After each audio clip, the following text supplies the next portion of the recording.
go.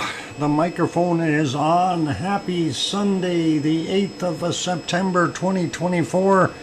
And of course, I'm your host, DrFox2000. You're watching VolcanoX live stream.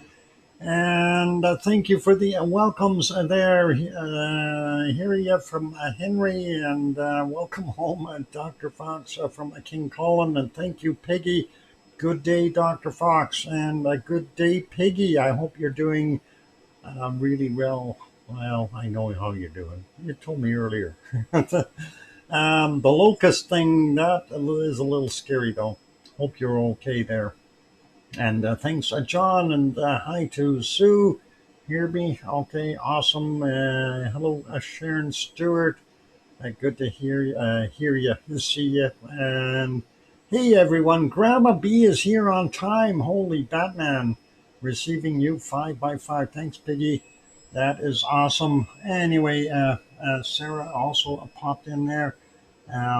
Good to have everyone on board here. Let's see. Okay, so we got Sarah and John and King Colin and Grandma B and Piggy and Sue and Sharon, and let's see. We got John, we got King Colin, we got Henry in there. John, we got John again. Boy, John's in there a lot of times. Lizoid, of course, looking for I guess some crunchy deep fried locusts or something. I have no idea what he's after right now, but I hear they're pretty good chocolate covered too. Yuck. Lucien also on board, I think, and we got Henry, got the King. All right. Kananaskis Country was in there. Not sure if he's still there. And we had others in here as well. Cat D, Sarmi is also on board, maybe. Looking at them, zooming in and out. Anyway, lots of people in there. So good to have you guys on board. Hey, I'm here in a body, just not in mind. Too tired. Lucien, well, I guess that happens. And hard to catch everyone. Yep, it is. Layla, welcome on board. And Sharon, yep, on here as well. So all good. Let's kind of take a look and see what we got going on. One of the things that has been mentioned several times, and mostly Lucien, but we're going to kind of address that a little bit.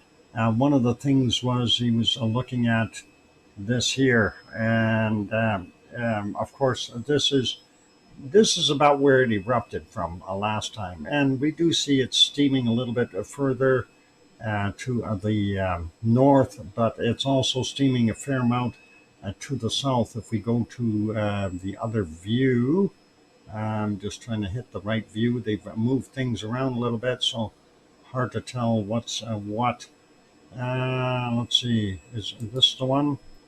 Hey, what happened to my camera view? It's not there. It's not there. Uh-oh. Looks like my view has disappeared somewhere along the way. I have to recapture it. It's empty. It should be in there. Why is it not there? All right. Let's re-grab it real quick here and get that working for us, so we can kind of show what I was referring to, or everyone else was referring to. And we'll get that stretched down a little bit so it fills the screen. There we go. So in that shot, okay, you can see that plume there. You can see in the background here, that's where the other side cuts off. So you're looking at the southern side. It was a lot longer than what we were seeing before. So oops, the customer eyed Dr. Fox, so we helped it leap. Helped it leap? Oh no. I hate when it leaps. Guess it happens. All right. Yeah. As long as you stay out of the fridge, Piggy, I'm okay. Anyway, Now we know it was raining on and off over there, so for us seeing extra steam, not unusual in that sense, but it looks a little odd, and we kind of wanted to mention that leaps from frying pan to fire. So slightly sautéed and then roasted. Was that what you're saying, Henry? Locust ate it, so we helped it sleep. Ah, you know, those locusts, they eat everything. Ay, ay, ay. They are just nasty. But I hope they stay away. And anyway, what I know, it was raining earlier this morning, but it would cause the whole area to steam and not just the Fisher line. Well, yes and no. Paralympics are closing down now. Okay, and that is over with. Grindavik weather, 44 Fahrenheit, 7 Celsius. Winds north at 11, from the north at 11 miles per hour, 18 kilometers an hour. So not very windy there, but humidity 84%. My bad. Um, yeah. So actually not the greatest, but normal Icelandic day from what we see. So that's kind of it. They did zoom these cameras back out a little bit more. And I don't know, I would have preferred if they would have left one of them zoomed in on the stuff and the other one zoomed out. But these are from Vogar, and you can kind of see what is going on in the distance there. And there you can see our steaming vents over there, and Blue Lagoon is over there somewhere, and that's all cool. So looking not too bad. Yeah, and of course you see the clouds up in the sky here. Not the greatest of weather for them right now. Aurelio, no, not Aurelio. Adele, my bad. Again, good to see you, Adele, and welcome on board. Buster Brown also here. And yeah, interesting to see the different stuff going on there. And of course, the other shot here a little bit closer. And I did zoom that one back out. This is the extent of the lava flow there, and you don't see too much more. Um, and there you can see our other old hill and the lava flow that did kind of make it around there. The other sensor was over there somewhere that got munched up by the lava, or at least its ability to transmit, and that's Liti Skogfeld, if I got it right. This guy here, Liti Skogfeld, if that's correct. Anyway, we'll look on the map and confirm that in a bit. So that's kind of the views that we've got there right now, and we do see a lot of degassing and steam and etc. Happening in the area. And again, viewing the clouds, likely going to see a bunch of rain, and pretty cool. Doc, top left cam showed lava edge at 1930 something. Which one was the top left? That's the one we're on now. You said that 19. Hang on. Where is it? I gotta find it. Yeah, this one. 19 something. So what's 1930? So I need to go back about this far. Ooh, oh yeah, we see that. 1931. Okay, let's just back up a little bit here, and yeah, so you can see there's a little tiny lava flow there and one here, just pouring over. And this is still, gravity working on this, and you can see it overflowing in the two spots. But this is not going to go very far, you guys. This is, that's a natural berm, if you will. And this time around, it's just kind of poured over the natural berm area there a little bit, and not that much happening. The other spot is over on the left side here, a lot smaller, but this is minor. There it is. There's the other one. And you're not going to see a heck of a lot happening from that. That does look like it's poured over quite a bit, though, in here, but I don't think we're going to see too much.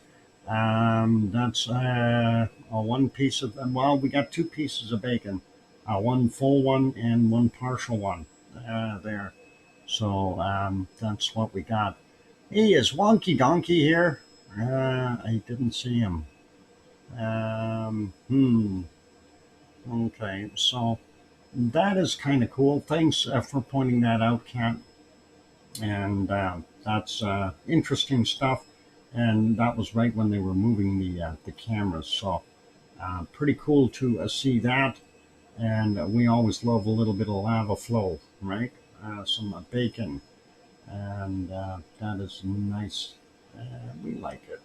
Anyway, that again, this is not new lava. This is the lava that's been sitting on the ground. It's been being pushed by the stuff that's still fairly fluidic behind it. Of course, what's going to happen here with all this rain and stuff, that's going to cause things to cool off and solidify a whole bunch more. So 1.37 pieces of bacon. Buster, that might be correct. Yeah, and we'll see. But looking at that shot, as I zoom back, you can really see the differences. Now, one of the things that you see in here before I put it back to live is a kind of a orangey glow to it. Yes, that is partially caused by the sunlight, but it's also partially caused by something else, and that is gases in the air. So we'll likely see higher levels of SO2 on our map if you go take a look at that. Right now, you don't see too much in that shot, but you can still see the two little, this is back to live, you can still see the two little lava flows here, and some steam coming off of that, or smoke, and obviously in the background, lots of extra smoke from, or steam, smoke, steam, fog, whichever you like, coming from the lava field. So that is pretty much it, and that looks pretty cool. So let's get over to our charts, and we'll start out with the ODF chart. First off, since it's there, let's see, once it reformulates there we go.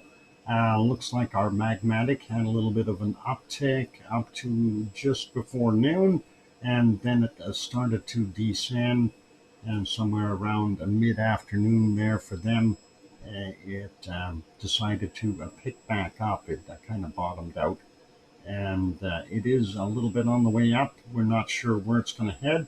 That's our purple color. Seismicity going down, and we see it kind of cratered at about the same time as our magmatic and decided to go for a dip. That's our green color here. And it essentially is doing the same thing, kind of leveling out again.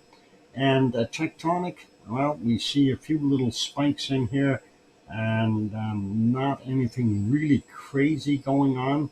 A little heavier action in here at the lower frequencies of minimal movement, but still, it went back down lower than what was than we started the day with. So what are we going to see or expect in the future? Let's take a look at the Grindavik one.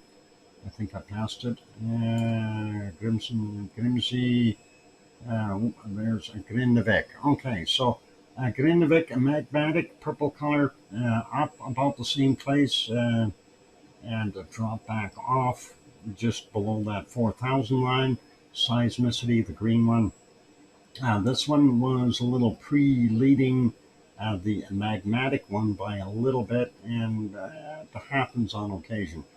And we see that dropping off as well. And same thing goes for what we see here as far as a tectonic movement. We do see it peaking up about the same time, and then a gradual decline with well, I'm going to refer to it as extra noise in there, so extra grinding and crunching and activity. So little spikes in that zone as well.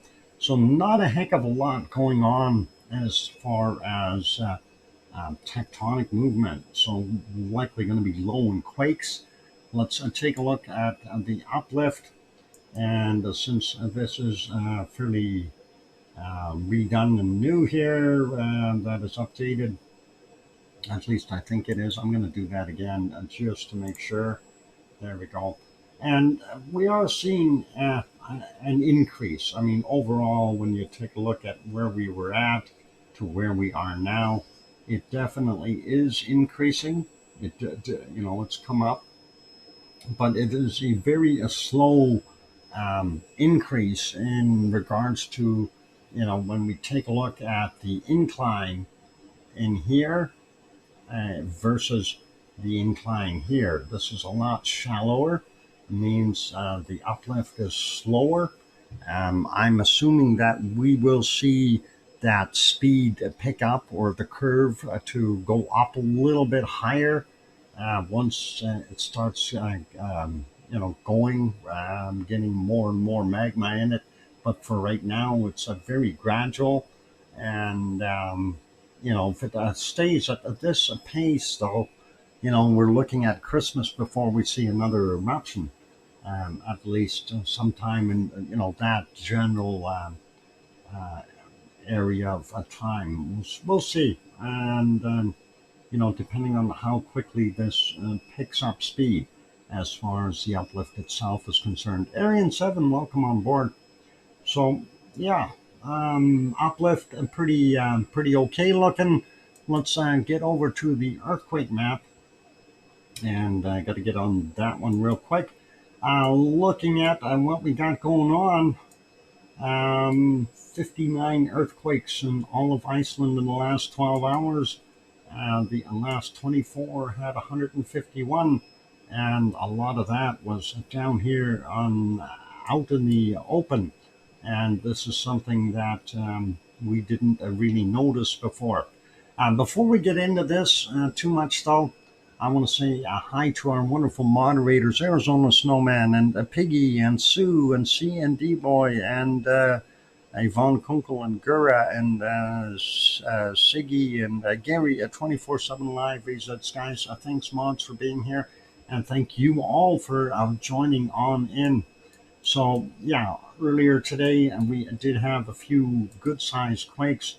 This 3.08, 9 kilometers down low, 2127, and that was actually yesterday's, and this one is considered yesterday's as well, 2.56.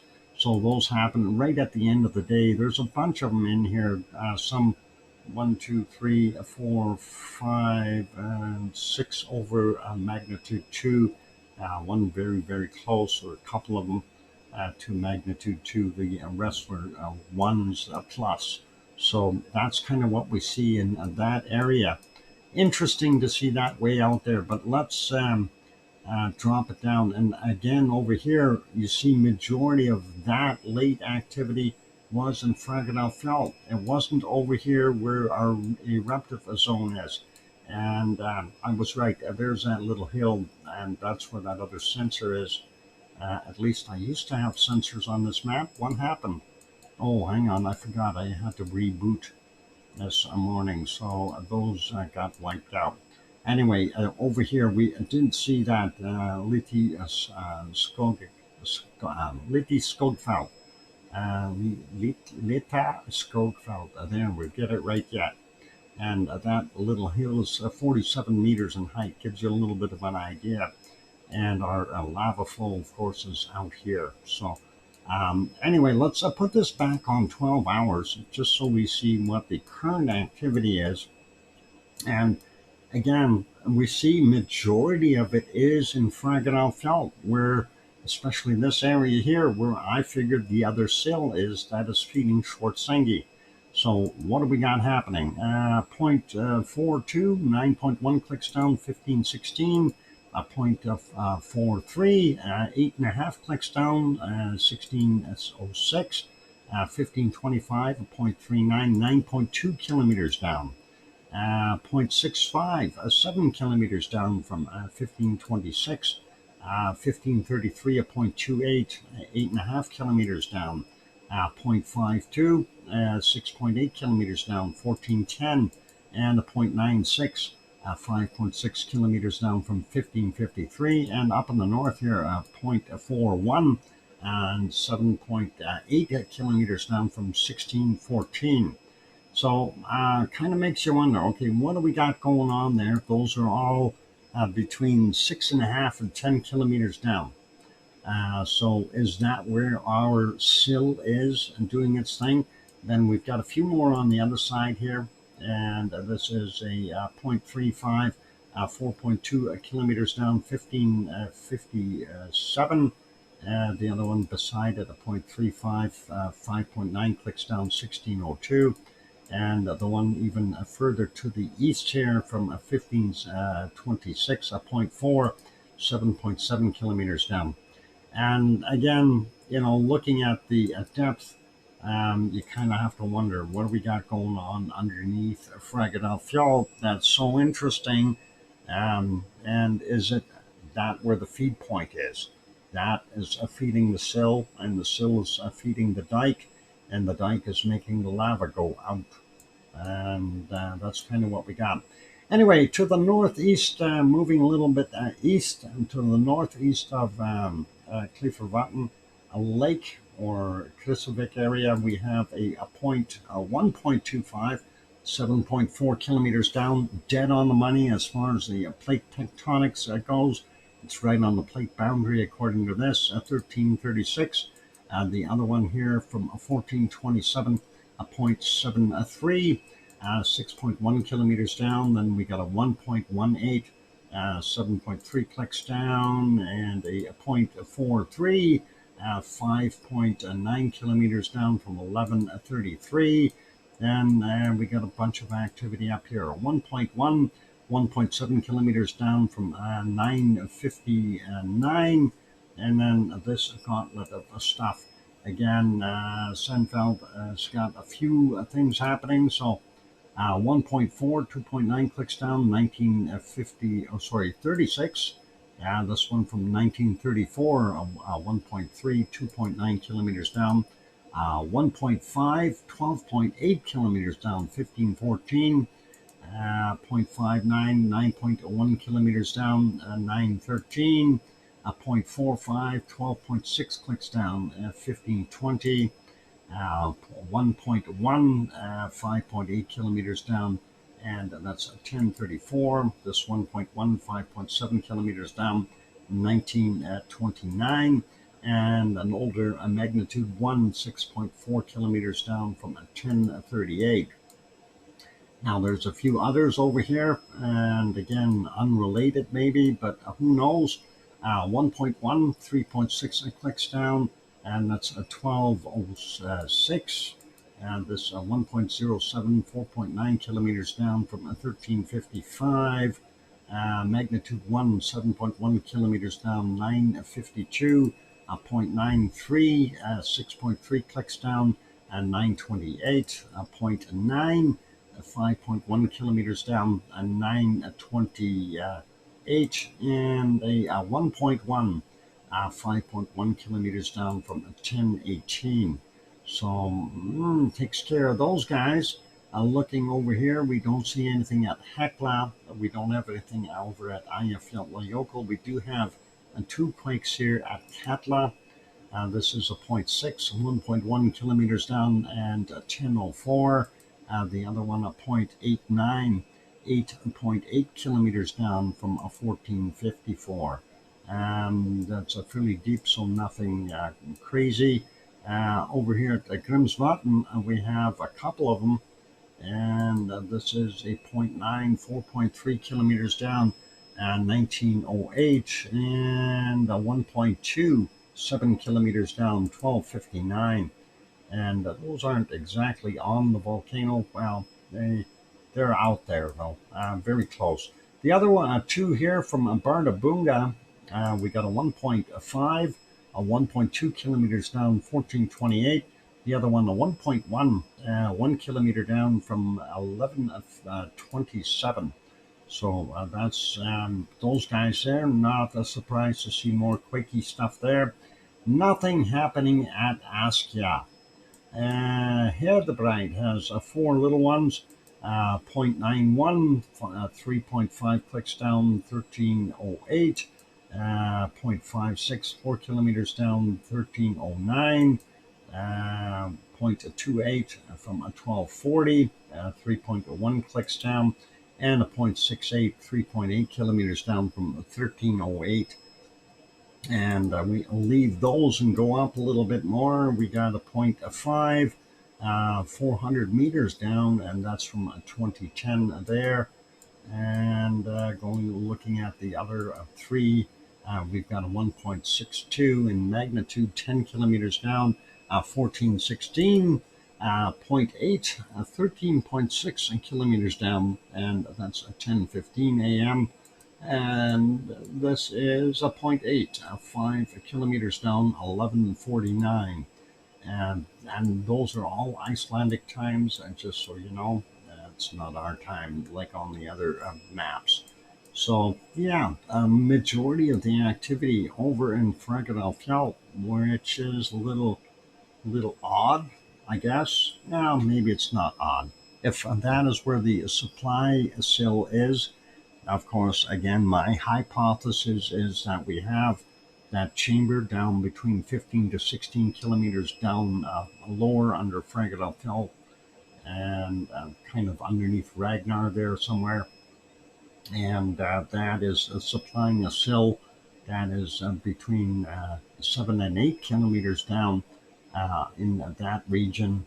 And then from there, that is gone over and is feeding the Schwarzengi sill, which is, I guess, 6 to about 4 kilometers down. That one's pretty tough to say how big it is now. I think it might be stretched out. What mantles?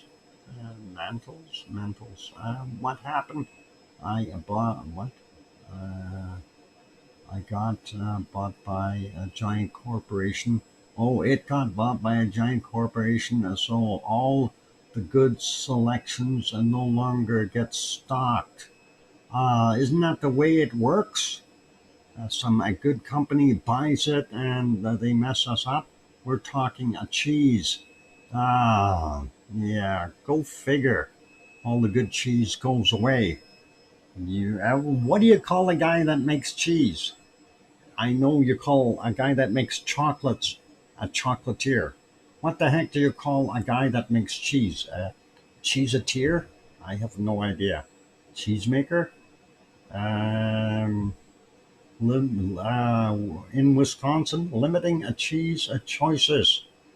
Cheesemaker. A cheesehead. Henry, I might be right. Dairy technician. Are you sure, Lucien? Unmarried child of non-married parents, Dr. Fox. Okay. I'll try to work that one in there, John, somehow, some way.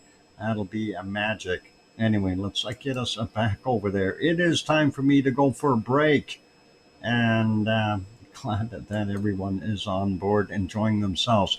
All you good folks here, if you haven't yet bought that like button, use your best cheese judgment and hit that like button. It is what we need to do.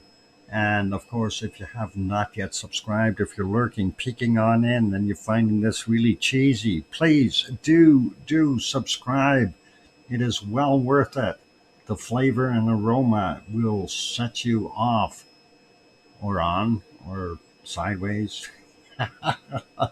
Anyway, subscribe. That's an order. All right. What? I Cassie called tourist. Okay, Buster, you call them what you want. I'm going to call them cheeseheads, okay? That I came from Henry, cheeseheads. That's the Wisconsin people. Anyway, let's leave it as that. I'm going for that break. Keep smiling, everyone. I'm your host, Dr. Fox2000, here in Edmonton, Alberta, Canada. I'm going for a break. I'll be back. You're watching VolcanoX on live stream.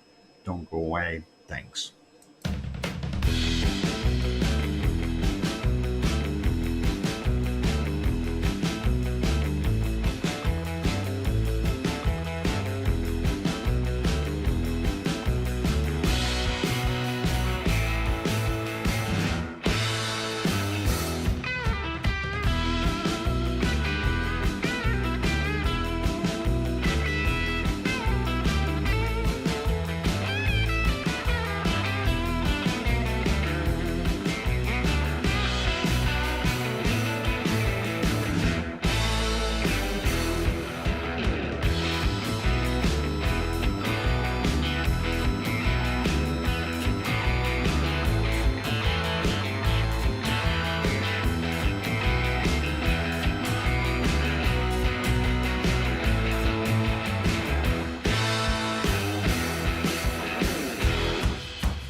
And there we go. The microphone is back on. Welcome back, everyone. And good to have you here. I'm your host, DrFox2000, and you're watching a VolcanoX live stream. I'm doing something here, so just trying to do things. Somebody just asked, is Tom and Pepper okay? Well, I know about Tom. Tom has did email me earlier. He sent me some pictures saying that he cleans up fairly well, and I don't know where this mug shot was taken, but he did send that one in, and there you can see him wearing his lederhosen, and yep, he's definitely there at the grill, getting some wonderful German wieners or something. That is all good. And of course, he does clean up fairly well, as he says in his shot here. So here's sideways, Tom. Let's see if we can right side him. There we go. And yeah, so yeah, I think he's faring okay. Fricadelle. Yep. So yeah, same guy. Yep. I think Pepper has cleaned his head off there really well. I guarantee the behind the ears is going to be clean too. So just I figured we'd throw those in. So that is indeed Tom, and he's doing all right. I don't see Pepper anywhere, but that's okay. Nice picture of his lederhosen and the tux. Yeah, pretty cool. Let's get rid of those and carry on here. Looks a bit like the guy from Mythbusters. Ah, you're talking about what's his name? Not Adam. The other guy. Is it? I can't remember the other guy's name. I know there's the two guys. Oh boy, I can't. Yeah, I can't remember his name. I know the one guy is Adam, but I can't remember the other guy's name. My bad. Anyway, Jamie. Yeah, Jamie. That's it. So, is it Mark? No, Jamie. It's Jamie and Adam. So, yeah, all good. Anyway, yeah, we won't hold that against them though, right? Uh, um, Heinemann or something like that. Yep, Heinemann. I don't know. Yeah, exactly what it is, but that's all good. Anyway, I went through our stuff over there. Jamie Hyman, Heinemann. But yeah, that's the one. Like I said, I won't hold that against Tom or the other guy. That'll be okay. Anyway, let's go check out other wonderful, fun places around the world and see what is happening elsewhere. And of course, what do we expect? This is Mexico and Popocatépetl in central Mexico, where it is cloudy as all get out. And I don't know if we're going to see much here. Let's go back 3 hours and 12 minutes ago. We do see the volcano and some rain clouds over top. And then they were intermittent 5 hours, 11 minutes ago. And we do see the pluming going out, but looks like a lenticular cloud trying to build around it at that point. And cloudy and yucky and not so good a weather. And this is 7 hours and 39 minutes ago, about the same. And going back a little further, yep, still the same. 9.5 hours ago. And there we have a pretty good glow coming from the active lava that's within that caldera, but not a heck of a lot visible before or after that. Here's another shot in amongst the clouds, and we kind of found a clear spot there, and that's at 3:57 this morning. And prior to that, it was back in the gray mode, as we can see, and that's from 2:50 a.m. So getting back to 14:50, and that shows you 12 hours later, still in the gray mode. And we'll leave it as that. Popocatépetl, Central Mexico. Hard to tell what's going on there, but we know it is continuing to degas. We know there's lava in the wonderful chamber there. So all good. Let's carry on. Whoops, hit the wrong button. I wanted to hit this button. There we go. This is Fuego in Guatemala. And of course, Fuego, well, it wasn't visible right now, but a little bit earlier we could see some of it, 11:31. And if we go back just a tad bit there, 11:13, we see a tiny little puff. And let's see, there's a bigger puffs though that came out. This one, 9:42, is one of them. You can see fairly dense ash cloud, as we always see coming out of that machine. And it is a machine. It continues to erupt and erupt and erupt. And here's some more billowing the same direction at 8:57 a.m. And you can certainly see some of the heavier material dropping. And that is, of course, ash that will fall. Won't get too far from the caldera. It helps build up the mountain. And of course, we had multiple other little puffs going on during the course of the morning. Let's see what we can find here. I was looking for a nice sunrise shot, but I guess the really nice sunrise shot just didn't quite make it. This is kind of 5:54 a.m. their golden time. You can see that plume heading out of there. And of course, if we go back to where we see a little bit of lava coming out, there are a bunch of photographers over here. I noticed the lights. You can see the occasional light there, right there. So pretty cool, and not as active as it could be from the volcano itself, but there is definitely a glow of lava, and just about every time you check it, you can see that glow. And even in the denser, foggy cloud material, you can still see that glow. And then it got, well, I was going to say it got so dark you couldn't see it, but no, just make it out right there. Anyway, that is Fuego. We'll leave that one alone. Not much more we can do with it. That is in Guatemala, of course. Next one, and we're going to Nicaragua. And this one, we decided to use this one instead of the other one. Again, we're seeing a pretty healthy plume. The problem that I have with this picture is it's the same one from yesterday, August 23rd. So, no good. We'll have to see if we can find a different volcano to slip in there for later on, since they're not updating those shots very quickly.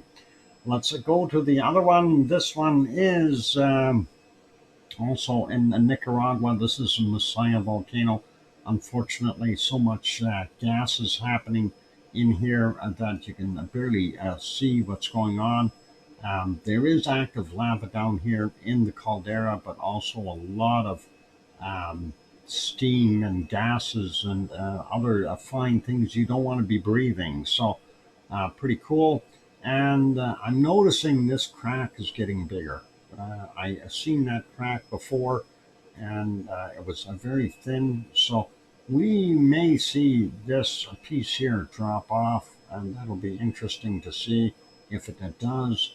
But let's leave Messiah volcano in Nicaragua. We're going to go down to Costa Rica, and this should be Rincon de la Vieja. And it loaded half the picture. Nice. I like that. Let's refresh it, see if it'll load the whole thing. It did. Not that that helped any. Rincon de la Vieja in the rainforest or jungles of Costa Rica, and you can't see it right now. Let's move on to Poez crater, also in Costa Rica, and you can just make out the edge here of the caldera. There you can see part of one of the little two lakes that are in the bottom, and the one, of course, is degassing more so than the other one. I don't know if this picture will improve any when we leave it go, but that is what we got going on there. And yeah, that's I'm hoping. Yeah, there's our next screenshot, and no, it got worse. So I'm not going to worry about that. Poaz crater, and that is in Costa Rica. And let's move on to our next one, and this will be further south. This is Parisi. Parisi is in Colombia, and just no good. Just no good. That's what we got right there. So obviously not a good view. We're not going to be able to discern anything from that shot. Yeah, let's get off of there. And we're going to go to our last ones for South America. And it says a connection failed. Oh no. Let's try it again. It says a problem. Let's go back and see if the problem will fix itself. Let's see if I can refresh it from here.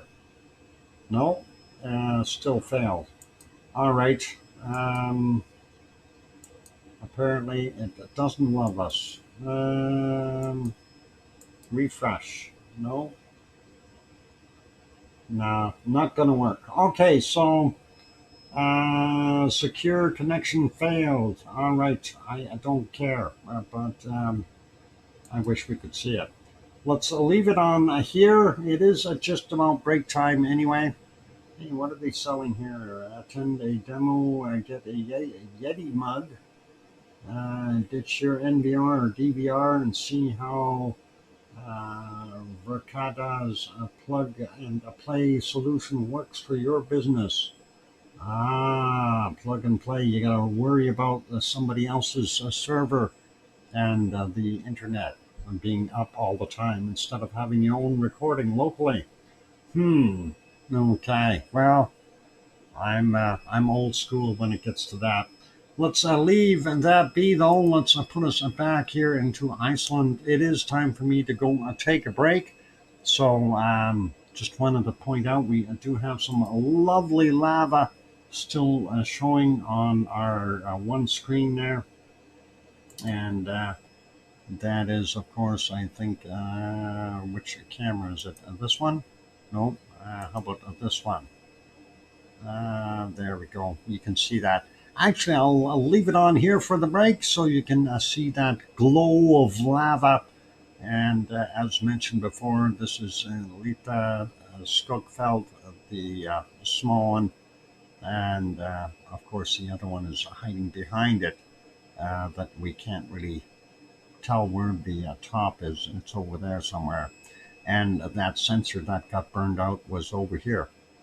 So, yeah, unfortunately, lots of traffic on the highway. And of course, that is the connection between the international airport down at the Keflavik and, of course, the wonderful capital city of Reykjavik. So that's the traffic in between. Always a busy road. All right, let's leave it there. I'm going to go take that break, ladies and gentlemen. For those good people who are here, if you have not yet bopped that like button, give it a quick shot. Also, if you have not yet subscribed, consider subscribing. And on that friendly note, I'm your host, DrFox2000, who's going to get out of here before the mean cat shows up. And I will be back. Okay, keep smiling, everyone. Hit that like button. I'll be back.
microphone is back on. Welcome back, everyone. I'm your host, DrFox2000. You're watching VolcanoX live stream. Thank you for the welcome backs there from John and Sue and Barbara and Henry and who else? I'm awaiting. I'm seeing things pop up. Maybe no. I guess nobody else. Oh, Barbara saying hi all. Okay. Very, very good. And thank you, Arian7. And yeah, booze or boozer is someone who likes to drink alcohol. Just so you understand that. I know it's English slang of sorts. And Sharon Sturt saying, I hear you, Dr. Fox 2000. But she's singing it with some soft and gentle tones in there. I know I'm not going to try to do it. She's forbidden me to sing. No, she hasn't. She just isn't singing it anymore. That's all good. Anyway, what time is it? It's a time for bacon seeds, I think. Let's go have a look at bacon seeds. Before we get over there, of course, we see our little lava flows that are progressing. There's a little moss fire out there too, unfortunately. But hey, that'll subside eventually. Welcome back, Lord Lava. Okay, thank you, Wonky Donkey. Glad that you're still with us. Yeah. Anyway, time to go take a look at some bacon seeds and see what we got going on. Anyway, that was the last one from yesterday. So let's go take a look at the new ones. And Piggy has sent these in, majority of them. And here's the first one. This little smiley fella was just minding his own business, digging for truffles. And somebody came along and wanted a shot, so he turned around and smiled, and then he went right back to what he was doing. So that is the way it works. And these are smart pigs. Very nice looking little bacon seed. Awesome stuff. Yep, Henry, you're right. He needs a hogwash. And the Sue gets in there as well. Here's some other ones. One is sleeping. The other one is minding his own business, looking at the camera, going, why are you photographing us? I want to know. I'm going to snub up you. And yeah, they look cute. They're all right. Twins. Yeah, one's sleeping, the other one is not. I don't know if that's little dirt spots or birthmarks or something. Wait, 3 nostrils in the snout. No, that's a spot. That's not a nostril. He's got a beauty spot. That's what I was just talking about. He's got some spots on him. I don't know if that's dirt or what, but he's got the regular nostrils. Luck to be sure. Yeah, it could be. Anyway, let's carry on and see what else we got. And here's this little cutie posing for a picture. A little smile on his face, and I think we might have seen him once before, but that's okay. He's cute nonetheless, so we like him. And next, a bacon seed. This one's doing some exercising, doing high lifts, getting way up there, and yep, enjoying the sunshine from the looks of things. So pretty awesome that way. Squeezer, yeah. He says, squishing me. Here's our next ones. And yep, the one says, no, don't take a picture of me. I'm going to hide my head. I'm behind my brother. And the brother, of course, looking at the camera saying, I'm not shy. I gotta love it. Very, very awesome. 'Tis about the size of piglet I held. Okay, cool, Piggy. Let's see. I keep going here. This is the little one in a box. I have seen Mr. Fuzzy before. He's cute. 4 days old. Yep. This guy looks fairly young too. He looks smiley. A fluffy one. Yeah, I is that the kind that you can just you rub on some wool and you can stick them to the ceiling because the static buildup. It's cool. Yeah. Anyway, let's get to our next bacon seed. Here we got a few out and about, and they're talking about what they shall dig up today. And yeah, definitely getting into the truffle market. Yep. And let's continue on. Yeah, more hogwashing required. I agree there. These guys do have some dirty hoofs. The trotters, squabbles. You never know, John. They are talking. They are very good at communicating. So sometimes they have to use their teeth to communicate. Yeah. Let's get to our next one. And these guys are not squabbling. They're just trucking along, minding their own business, saying, hey, and never mind the guy with the camera. We're going truffle hunting. And yeah, that is pretty cool. We like those guys. Nice looking. Three amigos. Yeah, there's a fourth one in the background there somewhere. You can see some trotters. And let's get to the next one, which is supposed to be our second last one, but we got a bonus bacon seed. Now here's some getting a drink of water, but they definitely need more than just a drink of water. They need a hogwash, both of them. I think, and even those rooster and the rooster in the background, the other chickens, they need, yeah, mucky snout. Absolutely. That's what pigs do. And you need to go take care of them. Is that a chicken on the left? A chicken or a rooster, one of the two. And there's some chickens behind them. It might even be turkeys back there. I don't know. I can't tell. Those black and white ones, it could be turkeys, and they could also be very large chickens. Chickens the size of pigs. Wow.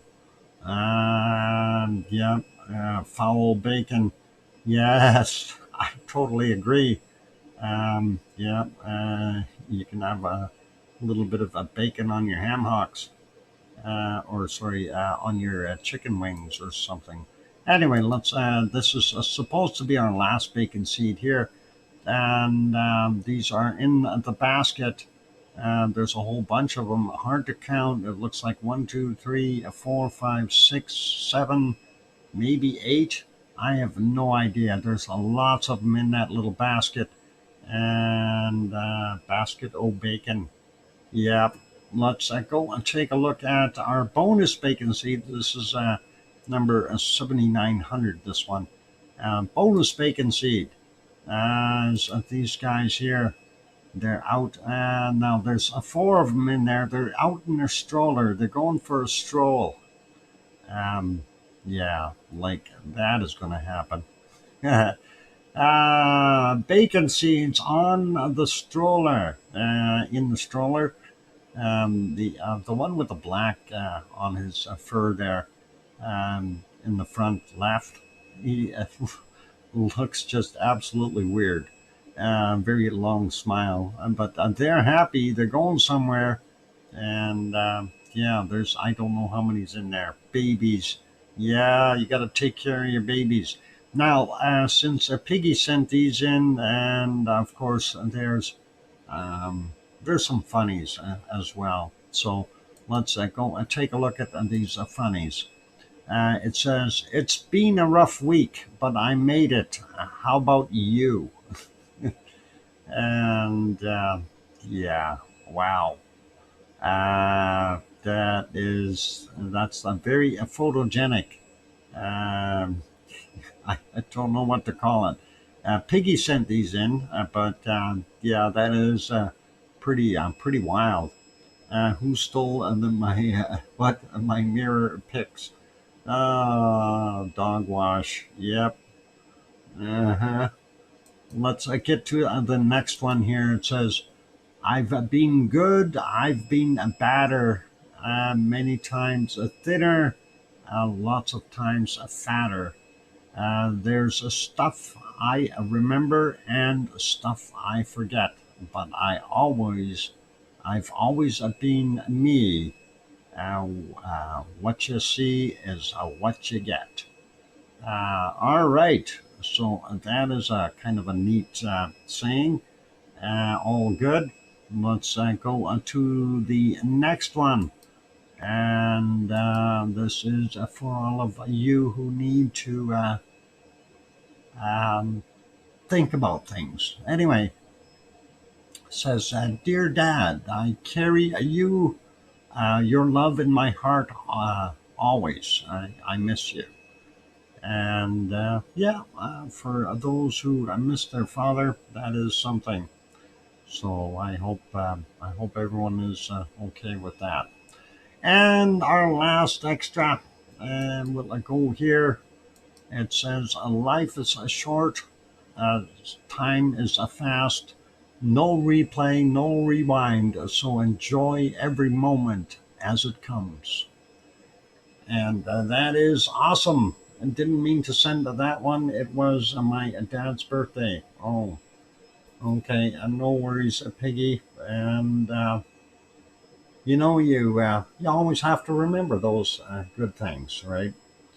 And unfortunately, with some cases, there's also bad things. But let's always focus on the good, and as it says, and enjoy every moment as it comes. Thank you for sharing those, Piggy. We appreciate that. My father passed when he was 54. Okay. That's too early in life, really. But it is what it is. Okay, so that's our bacon seeds for today. And let's see. People don't need to drink to have fun. John, I don't. Well, I don't drink either. Anyway, let's carry on. It's not by choice either. It's a medical issue. Let's find out what we've got happening at our other places.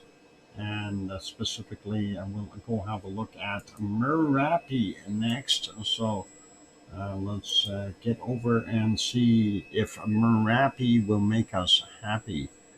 We had a Did we have a look at all of Mexico and that stuff? Yeah, we did. Let's go to here. Oop, I forgot to turn that off yesterday.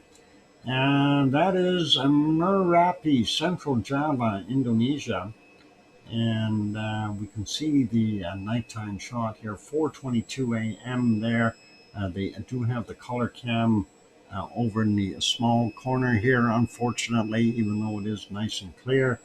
And I was hoping they'd have it looking as the big camera, but I guess it must have been cloudy or something earlier and they weren't showing it.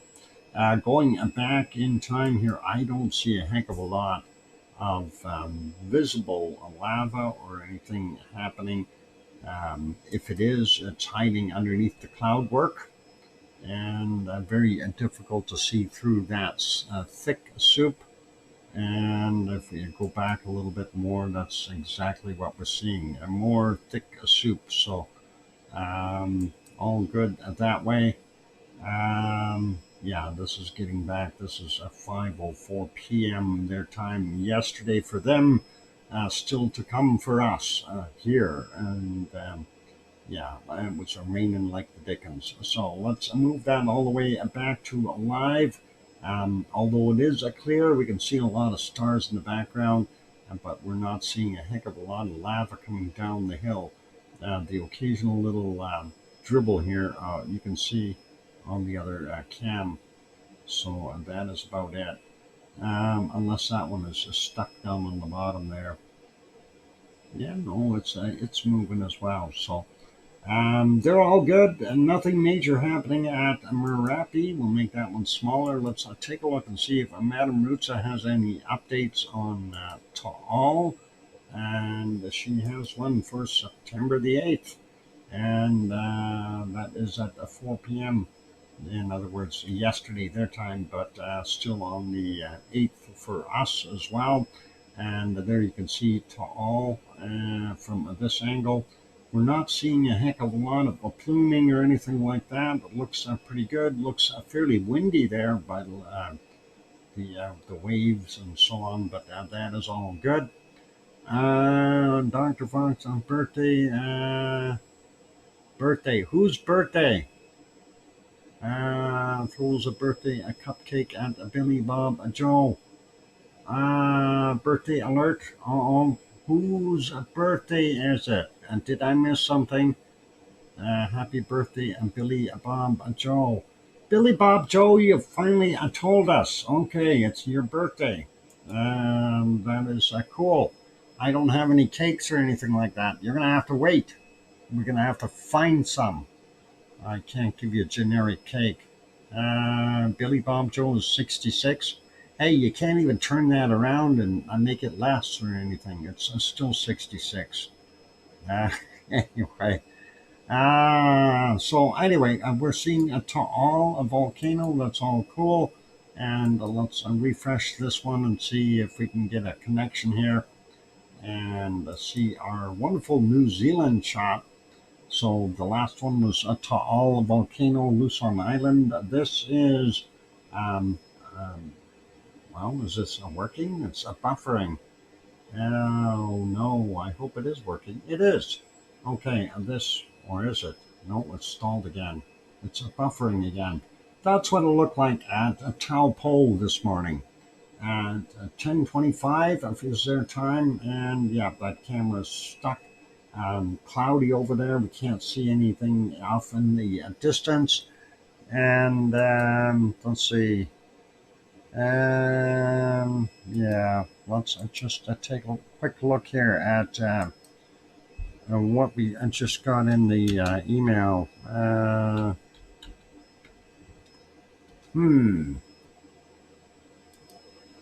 Let's take a look here and see. I'm just doing something here. Hang in there, guys. Yeah, that's Billy Bob Joe. We have emergency. This is an emergency. Um, yeah, we found a cake. Well, actually, the cake found its way here. So there's a cake for Billy. All right. Happy birthday, and Billy Bob Joe. And let's see if we get the other one on here too. We got one more. Yeah, we can use that one. We can plop that in there. That is awesome. Okay, very chocolate. Yep. And Billy Bob Joe, happy birthday to you. Apparently somebody got out a square banjo or something. And that is pretty awesome. So, yeah, wonderful. Yeah, you are welcome. And I hope you have an enjoyable day and everything's going to plans. And of course, it's always important that you have a wonderful day and a very happy birthday, right? So that's what we're wishing you. Happy birthday there, my friend. And glad you're part of our wonderful Lava family here at Billy Bob Joe. So good to have you on board. Anyway, we'll leave those be and happy birthday, and we'll carry on with the show. We are just about at a break time here. We did see what's going on there at our wonderful Taupo, and of course, that is the entire lake there, and not too much. You're welcome, Piggy, and thank you, everyone, and I'm happy Billy Bob Joe is here. So, yeah, looking at it, it is buffering, so we're not going to worry too much about this here, but I don't know if I got the weather. Oh, something is now going really crazy. And why is that doing what it's doing? Um, okay, and we got out of that. Never mind. It's oop. I gotta get rid of those. And there we go. And get that back into here and go back to there. All right, let's go back to Iceland. And we'll actually leave it on the multi-shot for now.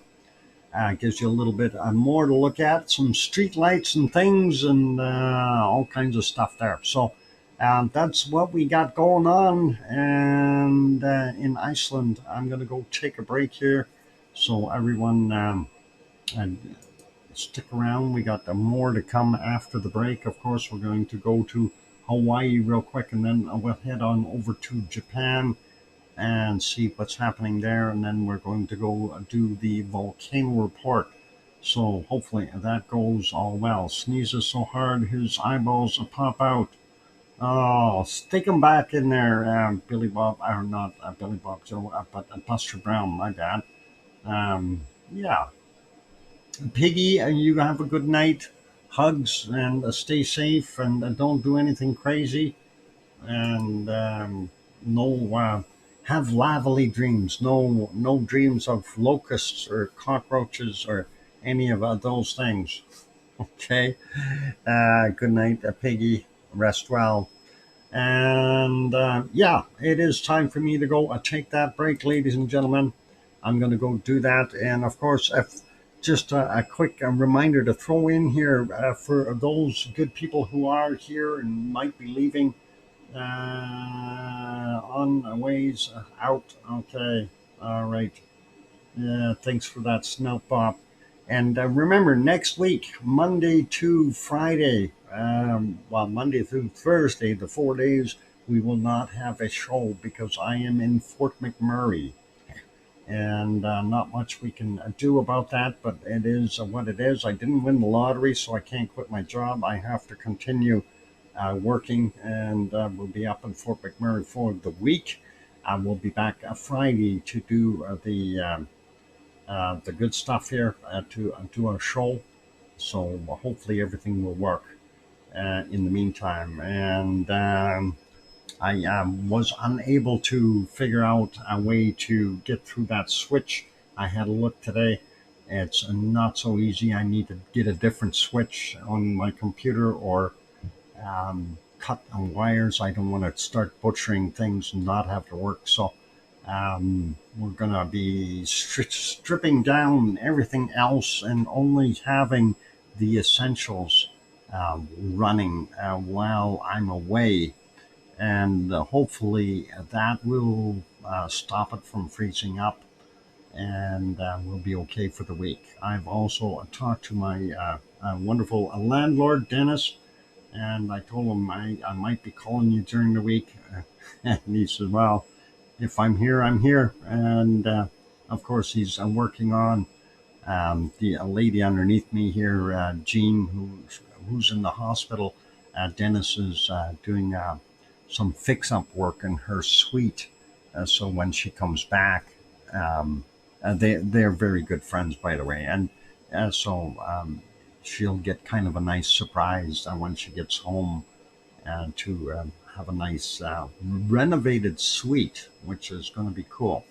Anyway, on those notes, I am going to go for that break. So stick around, everyone. More to come after the break. I'm your host, DrFox2000. Hit the like button if you haven't done that yet. Also, if you have not yet bopped the subscribe button, consider bopping that. And you're safe now. Piggy's gone, so we don't have to worry about getting bit. Yeah, sounds like a nice landlord. Yeah, he's an all right guy. Definitely. I can't complain about him. Seriously. I can't complain. Anyway, here we go. And by the way, he doesn't drink either. I offered to go get him a bottle for helping me out by resetting the computer. And he said no. He doesn't drink. He says he hasn't had a beer in over 30 years. Mind you, he's 87, so that's quite a long time. Guess that helps when you want to live longer. All right, here's some music. I'll be back. Don't go away. Thanks.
And there we go. The microphone is back on. Welcome back, everyone. I'm your host, DrFox2000. You're watching VolcanoX live stream.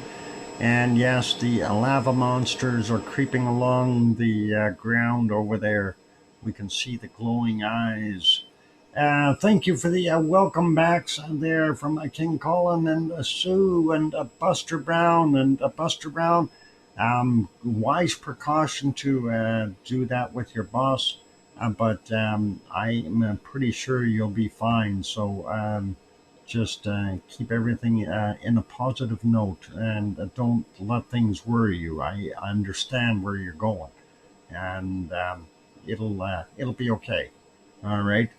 And thank you, John and Arian7 and Sharon Stewart going, I hear you, Dr. Fox 2000, in a melodious tone, of course. Thank you for the welcome backs, you guys. Appreciate that. And let's see, where were we going to go? I did say something about Hawaii, so let's go have a quick look at Hawaii and see what we got going on over there in a nutshell. And looks like Hawaii is why is that going that way? Okay, there we go. Squeeze it into the right spot there. Anyway, looking at the live video, of course, that's as good as it gets. We do see a little bit of a degassing. It's not very windy there today. You see everything kind of moving straight up rather than blowing across it. So a calm day there in the Helemaumau crater, Kilauea, Hawaii, on the big island of Hawaii. And that is what we got going on. So not much to really look at there. It's all quiet. Getting over to the USGS map. I'm going to turn off the past and recent lava flows here since we don't need them. And let's see if we can get this thing expanded a little bit. And it did. And we'll get rid of that. Go away. There we go. Looking at what we've got, it doesn't look like there's that many earthquakes today. So things are quiet. I don't see any red dots indicating anything in the last 4 hours or so. Everything else is pretty much fairly quiet. We got a couple 2.9s on here from both from yesterday still. What is it? A magnitude 2 yesterday's as well. So yeah, a lot of this is still from yesterday. This one is today's 1:46 a.m. our time, or no, sorry, that's Hawaii time, I do believe. But anyway, you can see it's not that much from today. So very, very quiet as far as everything is concerned. Of course, for those people who wish to take a look at that, you can bring up that Hawaii map. There's all kinds of sensors on here you can click on and see what the gases are. And of course, you can get that bigger like that. So you can take a look. SO2 over the past month as an example, and we're way down here, so not a big deal. And then what do we got here? Tilt meters. Well, it doesn't look like it's tilting too much, holding fairly steady where it's at there. So that's all good as well. And then, of course, you have the other cameras that are available as well. Looking from, this one is looking from west to east. Why isn't that one not centering? Well, that's okay. Anyway, we see the east side over here. We are on the west side. You can see some degassing along the side there. And the little spot in here, just a very little degassing. So that's about it. Nothing major coming off the back walls. And, you know, you have all these options of cameras, and you can open that image there. That's a little bit better. We can see it. And not bad. In here, nothing happening. So Hawaii is quiet, and we can leave it as that. And we'll close that guy up. and zoom back out, and gives you a pretty good idea of what is going on or lack of activity there in Hawaii. And hopefully we'll see more stuff there soon. It's time for an eruption. We had some more quakes over here as well from today, yesterday's mostly, but yeah, you can always look up that stuff on the Hawaii map. So all good. And let's get out of this one and make this one smaller. We're going to go over to Japan and take a look and see. Hey, the ice cream boat is in. I see it. I see it. Let's hit Japan real quick. Yep, the ice cream boat is at the docks. So if you want ice cream, head on down. Pumpkin spice latte, huh? Okay. Yep, Piggy went to bed. Um, what am I? I'm still gonna go for the tiger tail today again. That's all there's to it. I like that stuff. The orange with the licorice. It's just the right flavor.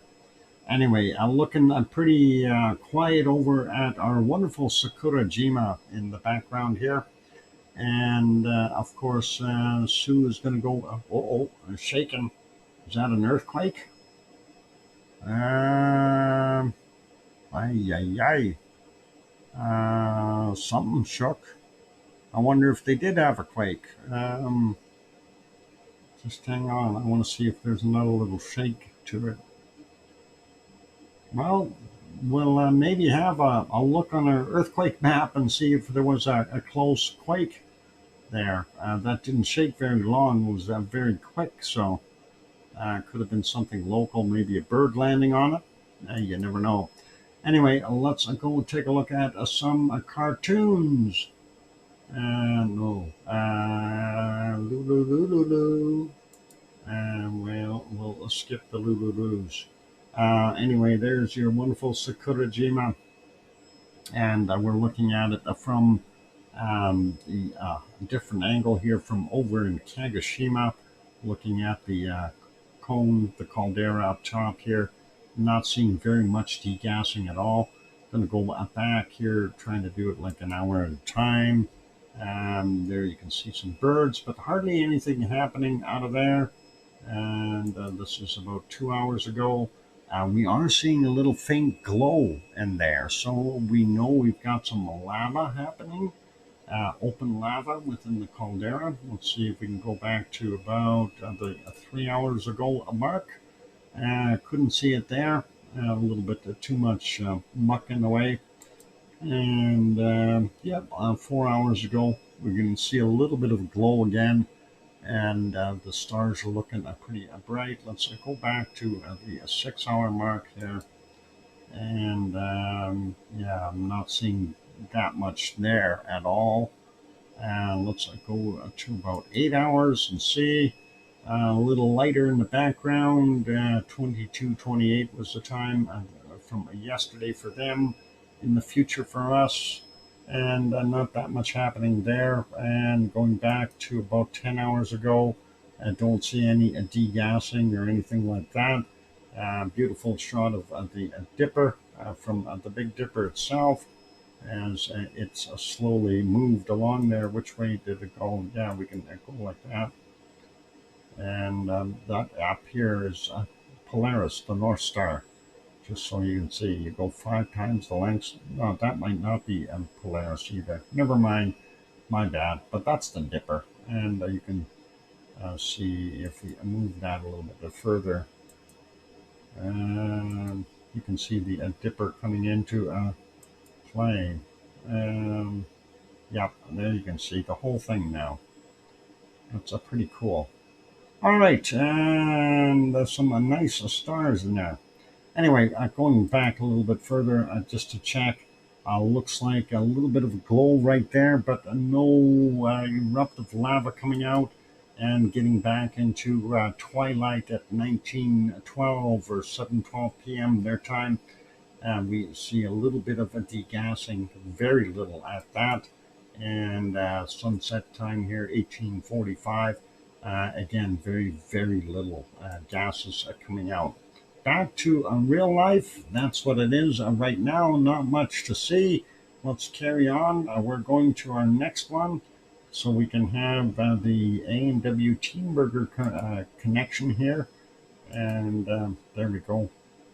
That is Aso. Aso in Japan, about 200 kilometers north of Sakurajima. We can see some pluming right there, a little bit of a degassing, and of course the sun, sunrise, it causes that to be very, very hard to see. Let's go back just a few minutes earlier there. There you can see a little bit more degassing and the sun about to rise. Going back into the nighttime view, we do see some stars in the background, but no glow. And going back fairly quick and further back, lots more stars. Again, still no glow. I actually see the Orion's belt, and this is Betelgeuse over here. At least that's what it looks like. I can't remember which one that is. Sirius would be down on the bottom here somewhere. Hiding. It's hiding. All right, it's all Sirius. Okay, let's leave that going and looking for other lava glow, and I don't see any at all. So let's leave that be and put it back on live. That is ASO. ASO, of course, is a large volcanic system, about 19 kilometers by 25 kilometers in size. And the only active vent within the system is what we're looking at. That's this little guy right in here. And everyone refers to that as ASO, even though it's only a part of the entire complex. All right, let's leave that, make it smaller, go to our next one. And this one is Asama. Asama-san is about 200 kilometers northwest of Tokyo. And right now it's got an interesting lenticular cloud with a knob on it. It's a spaceship hiding in those clouds. And they're sucking all the lava out. That's why we don't see this erupting. No, I have no idea what's going on there. Let's go back in time a little bit and see a little bit of a degassing there at 4:49 a.m. Further back, we don't see a heck of a lot. I think the cloud had moved in and messed us up completely. Ooh, that was lightning. That was neat. They may have had a thunderstorm going through. Pretty awesome. And it doesn't matter where I look, it's all the same. Unfortunately, no visibility. So anyway, that is Asama right now. And again, just because we don't see anything or don't know what's coming out of it doesn't mean that there isn't anything coming out of it. In a lot of cases, we see a lot of SO2 on the map all of a sudden. And the mama ship, yep, you bet, hiding in there, taking everything out. Actually, no, that's not a mama ship, but that's just one of the stealth cruisers that's come down to get samples. It's the mama ship is just out behind the moon there, Colin. Yeah, we've seen it the other day. It was on the internet, and the internet is never wrong, right? Yeah. Okay, let's leave that be. That is Japan in a nutshell. The ice cream boat is booking it out of there. I hope Sue got, oh yeah, Sue did get me my tiger tail. Thank you, Sue. Appreciate that. That is awesome. And yeah, our wonderful volcano there being very quiet. Let's go back over to Iceland and kind of watch the cars drive down the highway while I give a quick volcano report. And let's start out with late Saturdays of volcanic activity. We only have one volcano on the list, Suwanoshijima in Japan. Erupted to 6,000 feet or 1,800 meters, reported at 21:15. And for Sunday's activity, volcanic activity, 10 volcanoes on the list today. Starting out with Nevado del Ruiz in Colombia. And that's a volcanic ash emissions to 19,000 feet or 1,500 meters reported at midnight. Next one is Sabancaya in Peru, unable to detect and reported at 2 a.m. And then intermittent volcanic ash emissions to 24,000 feet or 7,300 meters reported at 13:30. Next is Semeru, East Java, Indonesia. Eruption reported at 2:30 this morning, and eruption reported at 1400. No heights indicated. And White Isle Volcano, New Zealand, ongoing low-level eruption to 3,000 feet or 900 meters reported at 2:45 a.m. Then ongoing low-level emissions to same height, 3,000 meters, 3,000 feet, and 900 meters at 14:15. Next is Halmahera Island in Indonesia. That's Ibu on Halmahera Island. And that's a volcanic ash to 7,000 feet, 2,100 meters reported at 3 a.m. And then a volcanic ash to 9,000 feet at 2,700 meters reported at 1,300. Shivalish, Kamchatka Peninsula in Russia, volcanic ash to 7,000 feet, 2,100 meters reported at 6:45 a.m. And then Sangay in Ecuador, ongoing volcanic ash emissions to 19,000 feet, 5,800 meters reported at 7 a.m. And again, it says a possible volcanic ash emissions to 19,000 feet, 5,800 meters at 1,300. So likely about the same. And next one is Luotobai Laki Flores Island, and that is in Indonesia.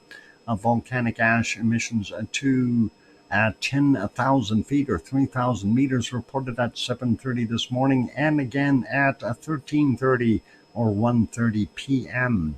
Next, Fuego in Guatemala. Sporadic emissions of volcanic ash reported at 12:45.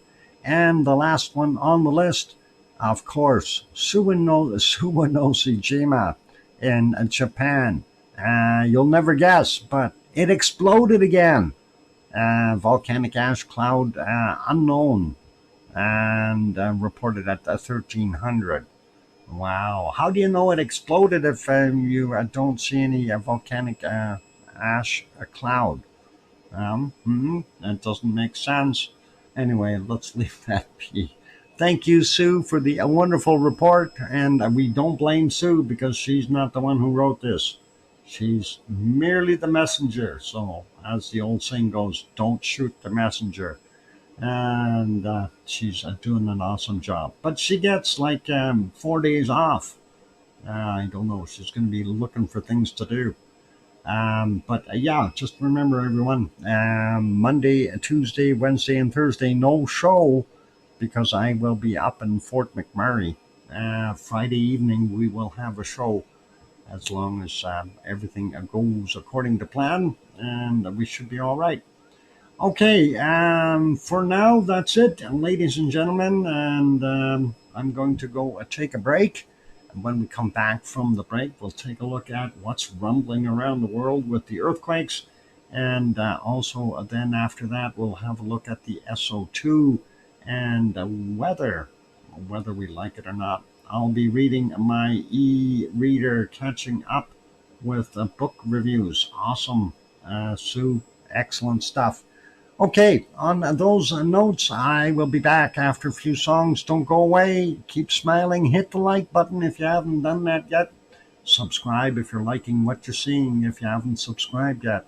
That's awesome. I'll be back. Thanks.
And there we go. The microphone is back on. Welcome back, everyone. I'm your host, DrFox2000. You're watching VolcanoX live stream. Thank you for the welcome backs there from Mars 2028 and John and Hermione and Fluffy. Hey there, Dr. Fox. That's from some guy who's not in Hawaii. And I hear you, Dr. Fox 2000 from Sharon Stewart. Thank you, Arian, for the welcome back as well. I appreciate that, you guys. Awesome stuff. Okay, thanks, Sue. Hey, Gem T is here. Good to see you, Gem. And awesome stuff. All we got left for lava is the glow. And I wish we had more than just a little bit of glow. But it is what it is. That's what we got going on there. There might even be a little bit of uh, um, a moss fire over there as well, as that hot lava still is igniting some of those fresh areas. So a little bit of a moss fire and some lava push. And that's coming over kind of a natural berm over there. And hopefully it will all be okay and subside and calm down. I don't think it's going to push very far. There's not a lot of lava left to move. It did have some rain today, so that would have slowed any liquid material down a little bit more. So it is what it is. I just got back from Amazon. You got back from, oh, it's a jungle out there. So I'll be lurking a few minutes while I get settled. Yep, it's always a tough thing when you're in a jungle there at Amazon. Oh, in the Amazon. Anyway, let's go to. We already did our volcano report and everything, so we're going to go over and take a look and see what we've got happening earthquake wise. And I know there wasn't a heck of a lot, but well, actually, there's enough. Let's take a look around the world and see what we've got shaken. And off we go to the shaker map. This, of course, the USGS map, and you can bring that up by Googling it very easily. Just type in a USGS earthquake map, and that'll give you this thing, and you can customize it as you like. We did have one here, a 4.9 off the Kamchatka Peninsula, happened at 4:17 this morning, and that's from 62.7 kilometers down. We did have some more over in Japan, but we'll get at those after. Going out here, we see this guy, it's a 3.0 near Rat Island, there in the Aleutian Islands, 3:05 this morning, 58.3 kilometers down. The rest looked fairly quiet. The 3.4 here near Perryville, that was yesterday, 1742, 33.6 clicks down. And some really small ones, 2.2. These are fresh quakes, 2.5. So I'm not going to worry about those. They're really tiny. Looking at the rest of North America, I don't see anything unusual up in the northern parts. Pretty standard stuff on the west coast there, and down in Texas. Not seeing anything over here on the Appalachians. Going further over, we go all the way down to Nicaragua before we see another quake. That's a 4.2. That's actually yesterday's from 2306, 69.6 kilometers down. We have this one just at the southern end of Cuba, out in the water, and that is a 4.5 from yesterday as well, 1709, 10 kilometers down. And then usual stuff on this one, Dominican Republic 3.4, and then we've got some Puerto Rico ones here. My bad. Puerto Rico 3.2 and 2.8, that kind of thing. Nothing really super big. Got him. So let's go down here. And is this all Chilean today? Yeah, a 4.5. From 6:04 a.m., 111.4 kilometers down. Next one, 4.7 from 23 minutes after midnight, 107 kilometers, or just about 108 kilometers down. This other one is in Argentina. That is a 4.8 from 1:40 a.m., 122.5 kilometers down. And the other one, Chilean waters, right on the fault line there, pretty close to it. And that's from 9:46 a.m. our time, 15.9 kilometers down. Down here in the South Sandwich Islands, we did have a larger one, 5.1. And there's a microvolcano here, and this one happened a little further to the north. Happened at 1513, and it's 143.4 kilometers down. Looking at the Antarctic rise, we don't see anything else on it. Zooming into New Zealand, we don't see anything new over 4 in New Zealand. Kermadec Island region, we have this one, a 5.2 from yesterday at 22:22:22. Isn't that nice? They could have had another 22 behind there. And it should have been 22 kilometers down, but instead it was 39. That's all good. Bigger one out here, we mentioned this one last night just as we closed off. That was the 6.0 in Tonga at 1639, and 10 kilometers down for him. The other one in Fijian waters, a 4.4, happened at 1413 today, and that is 520.5 kilometers down. What are they calling this? Loyalty Islands? No, New Caledonia. Well, Vanuatu, New Caledonia, you pick. It depends on which side of the fault it's on, right? And we really can't tell. It does look like it's over on the other side, but hey, we'll just let them have it. 23:29 is the time, 10 kilometers down, 5.4 in magnitude.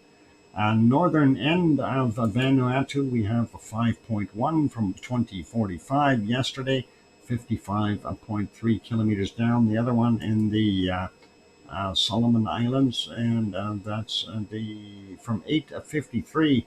199.8 kilometers down for that 5.3. And moving over, Papua New Guinea had this one. Oh, that's still considered Solomon Islands. I thought that fault divided it, but I guess not. Solomon Islands, 5.5. And that's from 23:01 yesterday, 42.3 kilometers down for him. Something you learn every day. I thought beyond that fault is where it is, but I guess the map makers didn't see the fault underground. Anyway, we'll leave that be. Nothing new elsewhere there. Nothing in Indonesia that's new. This is up here in the Philippines, 4.6, 5:03 this morning. It's a 4.6 from 114.3 kilometers down. On the other end of the island, up on the north side, a 4.7 from 4:06 a.m., 62.8 kilometers down. And this one is on another island, and that is a 4.9 from 13:28. We usually don't see quakes up in that region so much, so this is kind of a oddity, but nice to see. 41.5 kilometers down for that one. Nothing out here in the Guam or Marianas area, nothing in Taiwan. Then we get up into Japan, and we have 3 of them up there, 4.7. Tokyo is here, so this is well north of Tokyo, and that's not that big of a quake. It happened yesterday at 1941 our time, 40.7 kilometers down. And then you got a couple twins here, 4.9, 1651, 28.3 kilometers down. The other one is a 4.6 from yesterday at 2008, and that's a 41.4 kilometers down. That brings us back up into the Kuril Islands and Kamchatka Peninsula. Nothing else new there. Nothing new in the top parts here, China or any of those areas. And just double checking Africa. I don't see anything new on Africa. We do have this one here, though. That is on the Arabian microplate. It's over in Iran. It's a 4.1, and that's from 1545 today, our time, 10 kilometers down for him, and nothing new up in the top end of that, and nothing new showing on the Anatolian microplate or the Aegean microplate. Also nothing over here in Sicily, and that should be all good there. Let's see, nothing out here in the Azores, and we zoom back out, and that's pretty much it for those quakes. Let's zoom into Hawaii real quick. For those people who are interested in getting the quakes out of Hawaii in depth, you can always go to that Hawaii map that we showed earlier. Just a real quick, in the caldera, or under it, 700 meters below sea level, 1.8 from, what is it, a 5:18 this morning, our time, and take 4 hours off, get Hawaii time. This one from yesterday at 1952 at 2.1, 1.4 clicks down, and we got a 1.7, 4:44 this morning, our time, and 900 meters below sea level. This one down here, 2.0, 4:44 as well, and 800 meters below sea level for that magnitude 2, and a 1.7 here from 1839, and that's a 1.7 kilometers below sea level. So that's it for Hawaii. There's or for Kilauea. There's really not a heck of a lot going on over there. This stuff is a lot deeper. 2.2, 8:08 this morning. This one is a 1.9 from 8:42 this morning. A 2.0 from 7:02 this morning. 1.9 from 7:07 this morning. 1.9 from 11:11. And the other one here, 1.8 from 3:02 this morning. And then over on the other side here, 2.0, 2.2, 8:55 this morning. And then we got a 2.2 again, 15 after 5 a.m., 1.9 from 13:11, a 1.7 from 2:59 this morning. This one is a 2.0 from 8:57 this morning. The newest one is a 1.8 from 15:50. And then the last one that we're covering here is a 2.3 from yesterday at 23:47. All of those are between about 27 kilometers down and about 35 kilometers. So nothing unusual. And that's it. Thank you for the 4-minute warning there. And appreciate that. So quake-wise, yeah, and looking pretty normal for around the world. Nothing super major. Averaging here, it's 2116 or 2,116 quakes. Average is usually about 2,200, 2,300. So we're very close to about the norm or equilibrium of what we normally see that USGS puts up there. Of course, that's not all the quakes in the world, because USGS does not record everybody's quakes. They record what they have on their list. There's sensors galore out there that aren't being utilized or shown due to the sheer volume of information that's out there. Anyway, that is it for right now for that stuff. We are so close to the break. What we're going to do is we're going to put this back on our lava flow stuff where you can see the little fire there as well. And that's some spillover that is happening. That's still a little bit on the fluidic side, that lava, and it's hot enough to be mobile. And it is pouring over a natural berm, but it's going to get into another little bit of a coulee. So it's going to take a long time to fill that area up. I don't think it's going to have enough get up and go to keep pushing. But, worst case is that they could go and spray some water on it and slow it right down. and that would probably work out really, really well. USGS skint for a new supercomputer. Yeah, well, they need that. Anyway, I'm going to go for a break, you guys. And then after the break, we are going to go and take a look at the SO2 around the world. And after that, the weather. And then after that, I got to get ready for bunny duty. And after that, I got to get ready for stream switch. And then got to go perform the bunny duty. And then I got to go and perform the stream switch. I don't know if those are going to be in the same order. And then from there, I have to minimize the amount of streams or incoming data into the computer. I'm going to close a bunch of windows. So Friday, when we get back on, it'll be a bare bones thing, basically. Going to be hunting and redoing screens as we go through stuff, unfortunately, and that's what we want to do. In half an hour, I'm heading for my bed. John, that's awesome.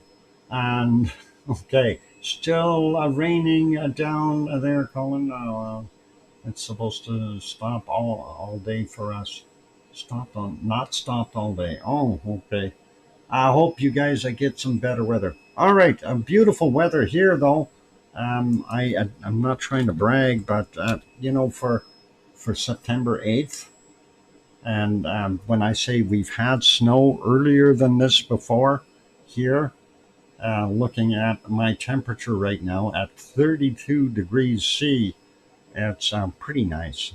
Okay. I have to admit, it is absolutely wonderful. Anyway, I'm going for that break. Keep smiling, everyone. We'll be back after a few songs. And here we go. Hit the like button if you haven't done that yet. Also, if you have not yet subscribed, consider subscribing if you are enjoying the show. On that friendly note, keep your eyes on the fire and the lava flow. What? 32? Wow. Yeah, it's a 32. This is here. We get wacky weather. Global warming. Thank you. I'll be back.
And there we go. The microphone is back on. Welcome back, everyone. I'm your host, DrFox2000. You're watching VolcanoX live stream.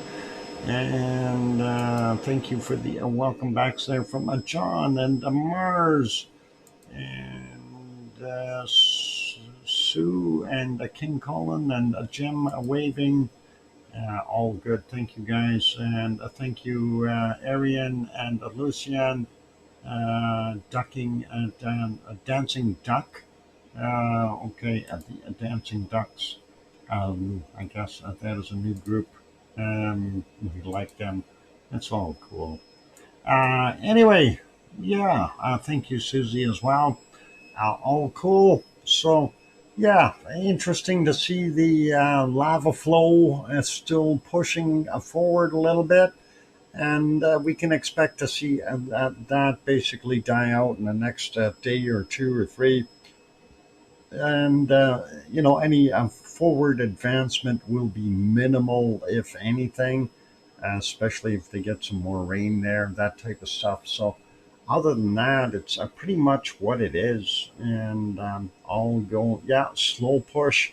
Well, it's not so much a slow push, it's a slow pull, John. It's a gravity doing it. And gravity is pulling on it. Oh, wait, is gravity pushing it? Yeah, no, it's a gravity pulling on it. It's red. Yeah, it's reddish orange. Yeah, whatever you want to call it. I just finished my rice and chickpeas. My goodness, did I ever need them after working 2 shifts at Amazon? Okay, well, I'm hope that you're doing all right there. Okay, yep, it's a gravity assist. Absolutely. Actually, it's all gravity. It's what's driving it. It's what's keeping us on this big rock as we're hurtling through space at 75,000 miles per hour, going around the galaxy. Yeah, never mind just around the sun, but we're going, the whole lot of us, the whole plane of everything. We're all moving really quickly. Technically, we are time traveling. If we put a peg into space and leave it there, you'll see that we are moving away very, very quickly from our peg. And that's the way it works. It's all good. Anyway, mind you, if we had zero gravity, getting around would be easier, especially on a board, especially aboard, abroad. Well, I don't know. Would it be easier? Think about this. If you had no gravity, how would you get back down to where you needed to be? You need like a spacesuit or something to get you going. Thrusters and braking thrusters, all kinds of stuff. And if you go really fast without gravity around the sun, do you actually time travel? Hmm. Wow, 2 shifts in one day. That's amazing. Yeah, that is too much work. Um, I wouldn't be doing that. Couldn't keep your feet on the ground. Yeah. Anyway, let's leave this wonderful site be. We're going to go head over and take a look at the SO2 around the world. We had a look at the earthquakes. So let's start out with the northern hemisphere real quick, just to zip around. Actually, looking like we see a lot more blue, which is a whole bunch better. Southern hemisphere real quick, looking underneath Australia, more fresh SO2 popping up there, and east of New Zealand as well. Kind of makes a guy wonder, but that is all dissipating as well, so that's a good thing. So let's start up out here in the Kamchatka Peninsula. We know we've got Shibboleth and Kryashev's going, Bezimiani and Karimsky, and then down here, Mutnovsky's down here too on the, I don't know how busy it is, but we also have Ibiko here on Paramashir Island, as well as Chikaranski. And then Alade is over here on this other island. I can't remember the name of that island, but they're all working together to create that wonderful mess. And that is, of course, heading into the Bering Sea. And we do have a sizable low here, likely some rain coming through that area. So, not seeing too much SO2 coming from Sheldon, even though that's probably what it's trying to do. It's got some rain in there and messing it up. Looking at what we see in the Gulf of Alaska, though, and pretty much the northern parts of British Columbia and going into the Yukon Northwest Territories and all of Nunavut there. We see that as the residual stuff. I don't know if some of that is from the Russian stuff or some is still from the Icelandic eruption, but there is a lot of it. So BC, some clear patches, but you can see this is where the forest fires are. The rest is pretty good otherwise. Alberta, normal pollution levels, maybe some small fires in there as well. And looking at Saskatchewan, not as bad. We still have some kind of a burning situation here along the Manitoba border. And then looking at this plume, the way this came down, I'm not sure what exactly is going on here. If this was stuff from our Icelandic eruption originally, or if that is from our Russian peninsula. I would assume most of this is from our wonderful Iceland, and that is a leftover because that came back around the other way. So more stuff there, and of course we can see where that is going into the European area there, but looks like Europe isn't that bad off.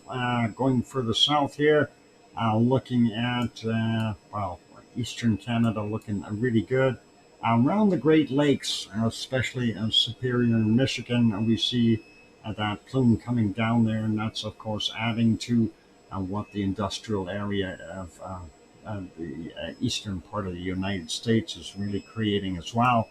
So just adding to it, looking out in the Midwest, West area, like places like Nebraska and Kansas and Iowa and South Dakota and places like that, Wyoming and Utah and Colorado, and nothing. No, people were saying I'm always missing the midsection here. There, Kansas. I don't think we're in Kansas anymore. We're in Seattle now, and now Oregon, and now in California.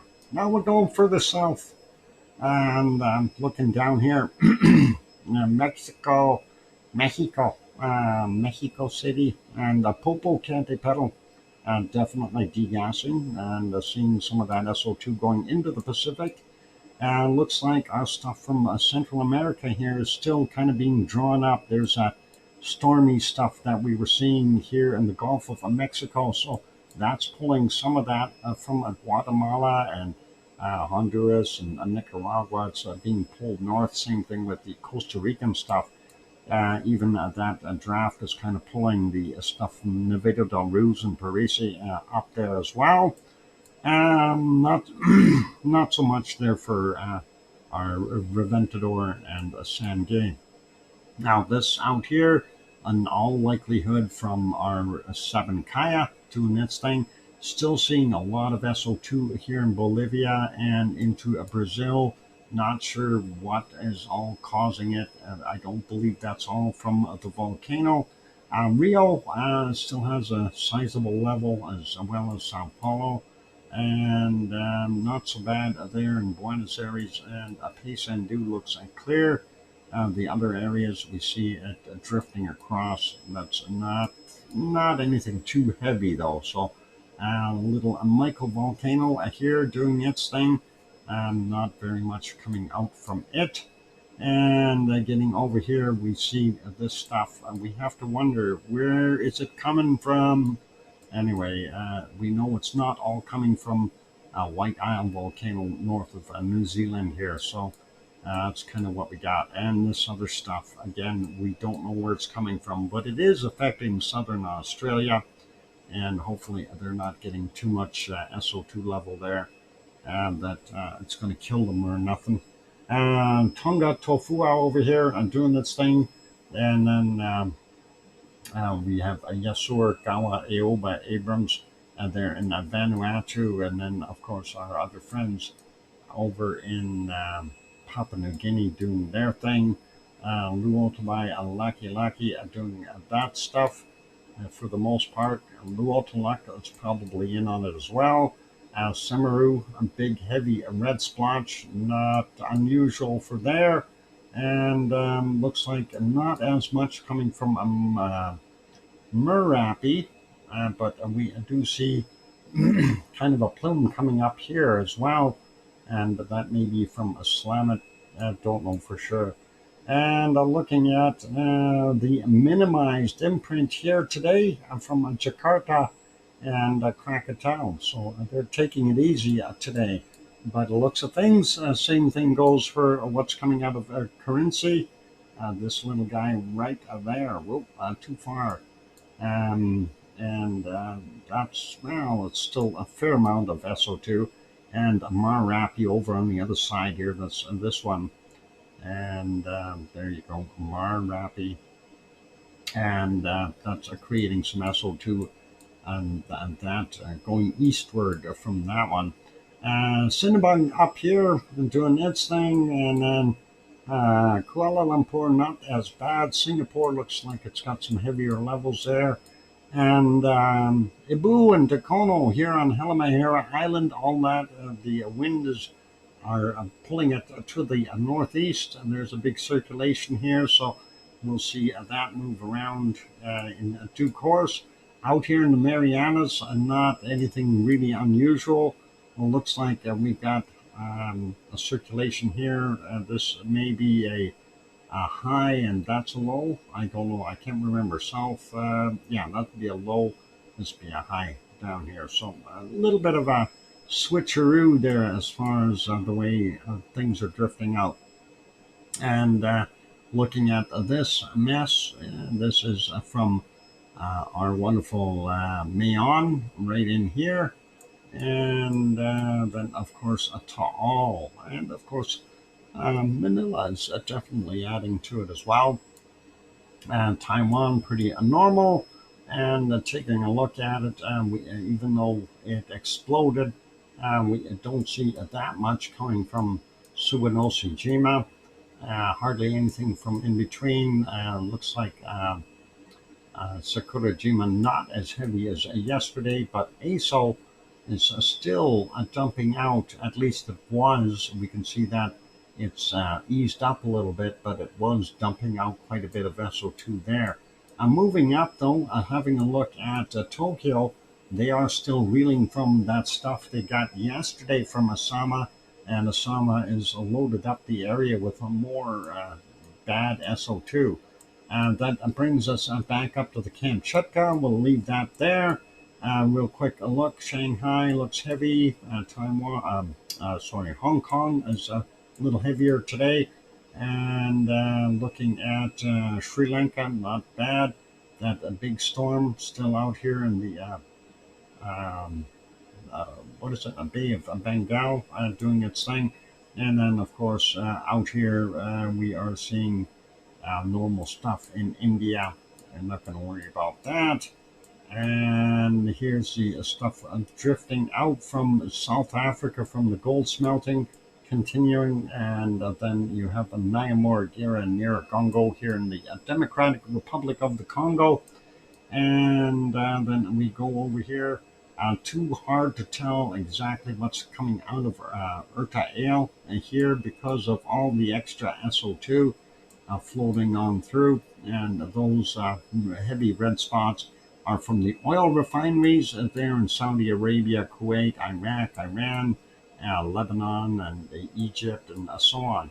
And that also includes some here in Turkey and a couple of places. And let's see how the island of Kos is doing. 6.06. That's a lot better than yesterday. Yesterday we were up at the 11 mark. So nice to see some cleaner air for Piggy. And then we get over here to Mount Etna. We see it's still drifting southward here as far as the plumes, but most of it is now hanging in here. And of course, that is Mount Etna right there. And of course, where Yvonne is staying, 22 degrees there right now. 34 and a half. That's not so easy for breathing. Hope everyone is okay over there. And it looks like it's drifting north, and not that bad though. The other one in here, of course, is Stromboli. It's adding to it a little bit. Too much from Mount Etna to be able to tell what's actually happening from Stromboli. Looking at the rest of the area, though, looks pretty clear till you get into Germany. It's got a little low level there, and same with Poland, and then parts of Denmark, and then, of course, at bottom end of Sweden and Norway. And, well, Finland has got light levels, not bad. And then, of course, over here we can see the levels are starting to pick up in here in Scotland, as well as North Ireland and Ireland, as you can see that flow coming in this way. So it'll mess them up for a little while. Not overly bad there in Iceland. And, I don't know if those levels are all from that drifting by stuff, or if we still have some stuff coming off of our eruptive area. So that is very, very possible. Anyway, that's our SO2 for today, ladies and gentlemen, and that is actually pretty cool. It's not as bad. It's actually a good report. Things are starting to get a little bit better, and breathing will be better for a lot of people as the SO2 dissipates a whole bunch more. On those notes, let's put us back over here and take a look. Well, I think we can put it back on this one. Pepsi, 2 minutes. Yep. All right. This camera view from Vogar, which is on the western side of the highway. Just real quick so you can see where it is. Vogar is over here, and there's the highway, and that camera's looking this way. Okay, it's looking over here towards us in that region. Anyway, that's where it's peaking, so that's where the camera is, almost where that sensor is. So they're over there in Vogar and looking across and seeing the lava flow. And it's flowing over kind of a natural berm right now. There are some moss fires over there, so that's something to be aware of. But I don't think there's any major issues or dangers, so we won't worry about trying to create any kind of fear mongering or anything like that. Anyhow, that's it for right now. After we come back from the break, we will have the weather. Whether you like it or not, it's happening. And on those notes, please, if you haven't yet bought that like button, give it a quick shot. Also, if you have not yet subscribed, consider subscribing. That'd be awesome. And I'm your host, DrFox2000, here in Edmonton, Alberta, Canada. I'll be back after the break. Don't go away. You're watching VolcanoX live stream. Thanks.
And there we go. The microphone is back on. Welcome back, everyone. I'm your host, DrFox2000. You're watching VolcanoX live stream.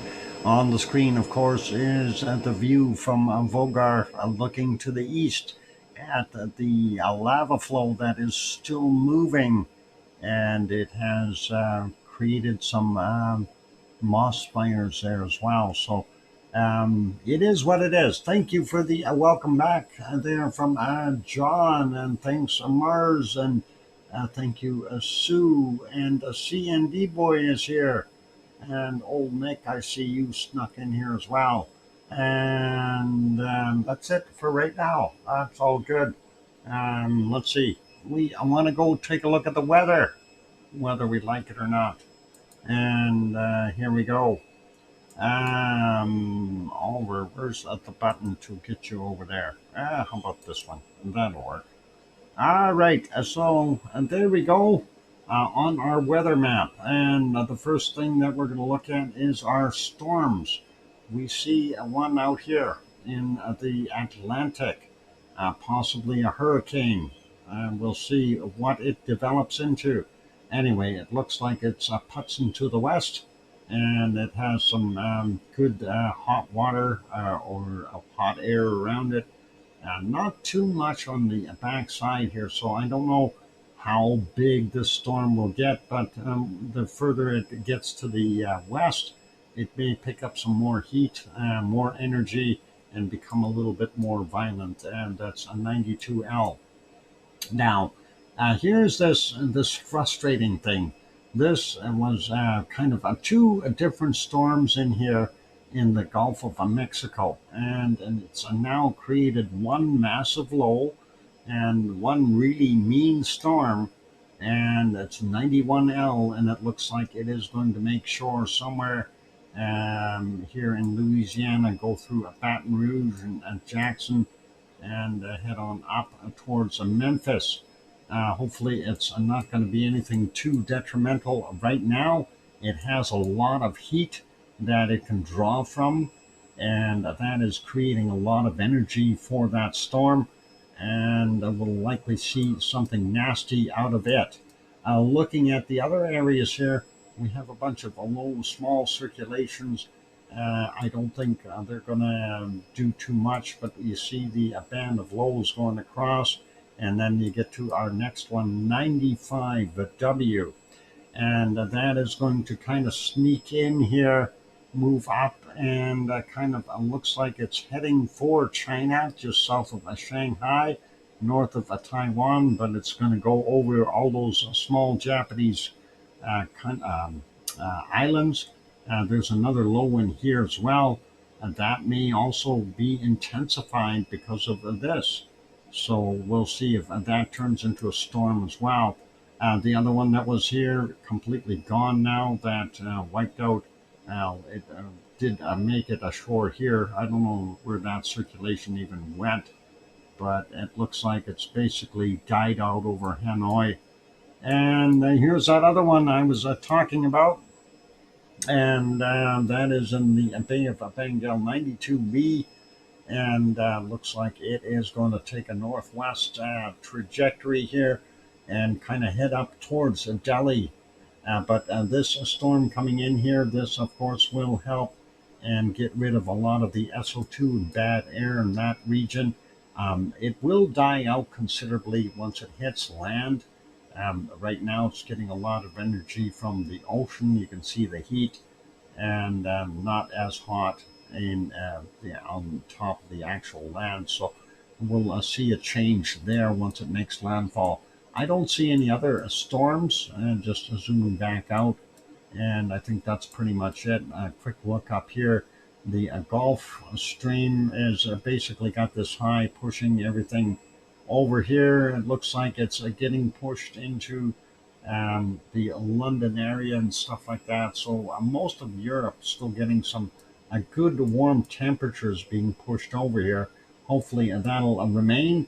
You see this cold band, though, this low helping, and this low bringing down that cold.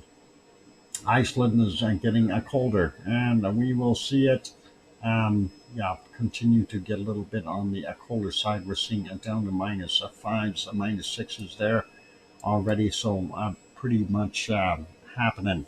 Alaska, not as warm as it could be, but not as cold as it could be. Same thing with our wonderful Yukon and Northwest Territories, still seeing temperatures up to 21 degrees.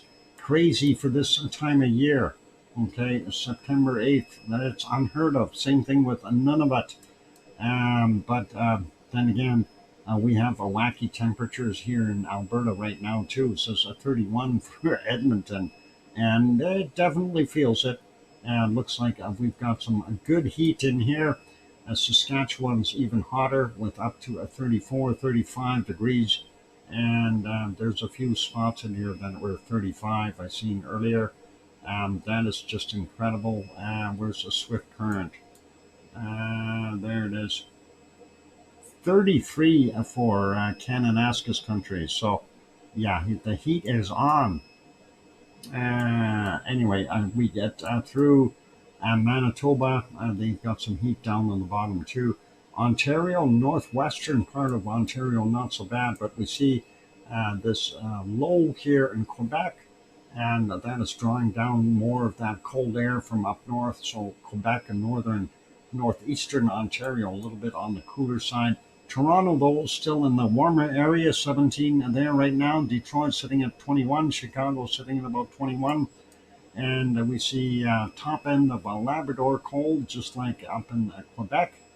But at the bottom end here looking a lot better with 17s, 18s, and up to 20, 21 in Newfoundland. Let's see what Sioux's got there right now. Sioux has Cole Harbour about 18 degrees. Dartmouth and Halifax all about 18. So not a bad temperature for them right now. Nice to see. Boston sitting at 17, 19 in New York, and Virginia Beach at 21. We got Raleigh, Grandma B's house coming in at 22 C, or it's about 74 Fahrenheit, and 27 in Atlanta. 25 in Jacksonville, Orlando, 26. Miami coming in at 29, 28, 29, looking pretty good. Baton Rouge about 27. Houston at 28. San Antonio 29. Dallas at 26. Oklahoma City at 29. And Amarillo sitting at 30. Wichita, Kansas is 30. Let's see, Sioux Falls 25 degrees. Des Moines 23. Not that warm. Let's see what else we got. Grand Junction 33 degrees. And Salt Lake City is about 34. Let's have a peek down here though. Albuquerque 32. Phoenix 41. And that is crazy as usual. Yeah, normal for Phoenix. Cook and Cook and Cook. And no rain. 30 in Prescott. Flagstaff coming in about 23 degrees. Las Vegas looking at 36 right now. And Mexicali down on the border, 44 degrees. Wow. Los Angeles sitting at 38. Getting into the interior a little bit, up to 42 degrees, 41 in Anaheim. Riverside lucky at 32. What is it? Sinan Valley, 38, that kind of stuff. Pretty hot. Let's take a look at the Death Valley. And 47s already. 49 in here. Do we see a 50 anywhere in here? Maybe we won't, but it certainly is. 49 is nothing to complain about. Well, if you're in the heat, I guess it would be, but yeah, 49. I guess that's where the top end will be today. 48, 47s. Yeah, I don't think we're going to find anything hotter than that. 49 degrees, and that is warm. And getting up here a little bit more, looking at San Francisco, they're saying 18, 19 degrees. Over here at San Rafael, coming in at about 27 or so. what is it? San Anselmo coming in at 33. Wow. And then we move up a little bit. Let's go find some of the other normal places. Where is San Antonio gone? It's gone. Somebody stole it. And there it is, 37 degrees. San Antonio, paradise for Geoplanet Jane. We got 32 degrees there. Reading sitting at 36 on the top end of the valley. And getting through the mountains and seeing Medford at 35 as well. Grants Pass 35. Eugene is sitting at 30 and progressively cooler as we go north at 25 in Portland. And not quite so warm there in Seattle, sitting at about 21, 22. And inland a little bit up to about 25 degrees. Vancouver still sitting at 20, 21, 22. Burnaby at 24, Surrey 22, Langley 24, Chilliwack 25, 26. Bob's House about 25, 26, depending on how good he's feeling and how much he wants to sweat. About 24, 25 there in Victoria. Let's continue on further south and take a look and see if we can spot anything over 49 degrees, and I doubt it. And we got up to 41s here along the coastal side of the Gulf of California. And what is it? Guadalajara coming in at 26. Mexico City sitting at about 19, 20 degrees. Pretty cool. San Antonio, yep, and that's Siggy's house in San Antonio, 29 degrees. That's pretty warmish. Acapulco coming in about 29 as well, and Cancun sitting at 29. Central America, we see up to 30s there in Honduras, and going through the rest of the country is a little bit cooler, but nothing too crazy. Still normal temperatures, 31s, 32s here, 34 up in the valley here for Colombia. And the jungle-ish areas out of the mountains looks like about 27 to about 29. There's even a 26 in here in a couple spots. So pretty normal temperatures. Same thing goes for Venezuela and the Amazon basin. We're seeing up to about 31 degrees, 32 degrees in a couple of spots there. And about the low end is about 27. So very nice temperatures for those. Guayaquil coming in at about 26 today. Lima is 19, 18, depending on where you're holding a hamster. And Santiago is about 12 or 13. Rio coming in at 23. Sao Paulo coming in at 25. And usually the other way around with temperatures there. Paysandú sitting at 17. Buenos Aires only at 14.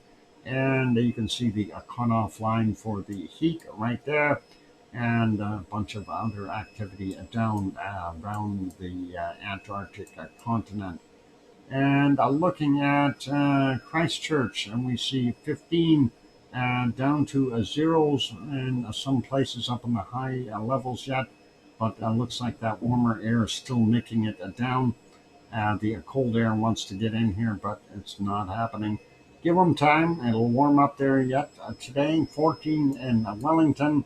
The other places like Hastings, 15. Taupo only about 12. Hamilton, 16. Auckland is sitting at about 15. And overall, not bad for this time of year. Looks windy there in Tasmania. We got about 9 or 10 in Hobart.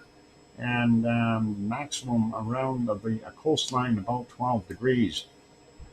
Looking at Melbourne, 13, 14, 14 over on the side where Leo lives, and 13, 12 on the other side. So that's all good.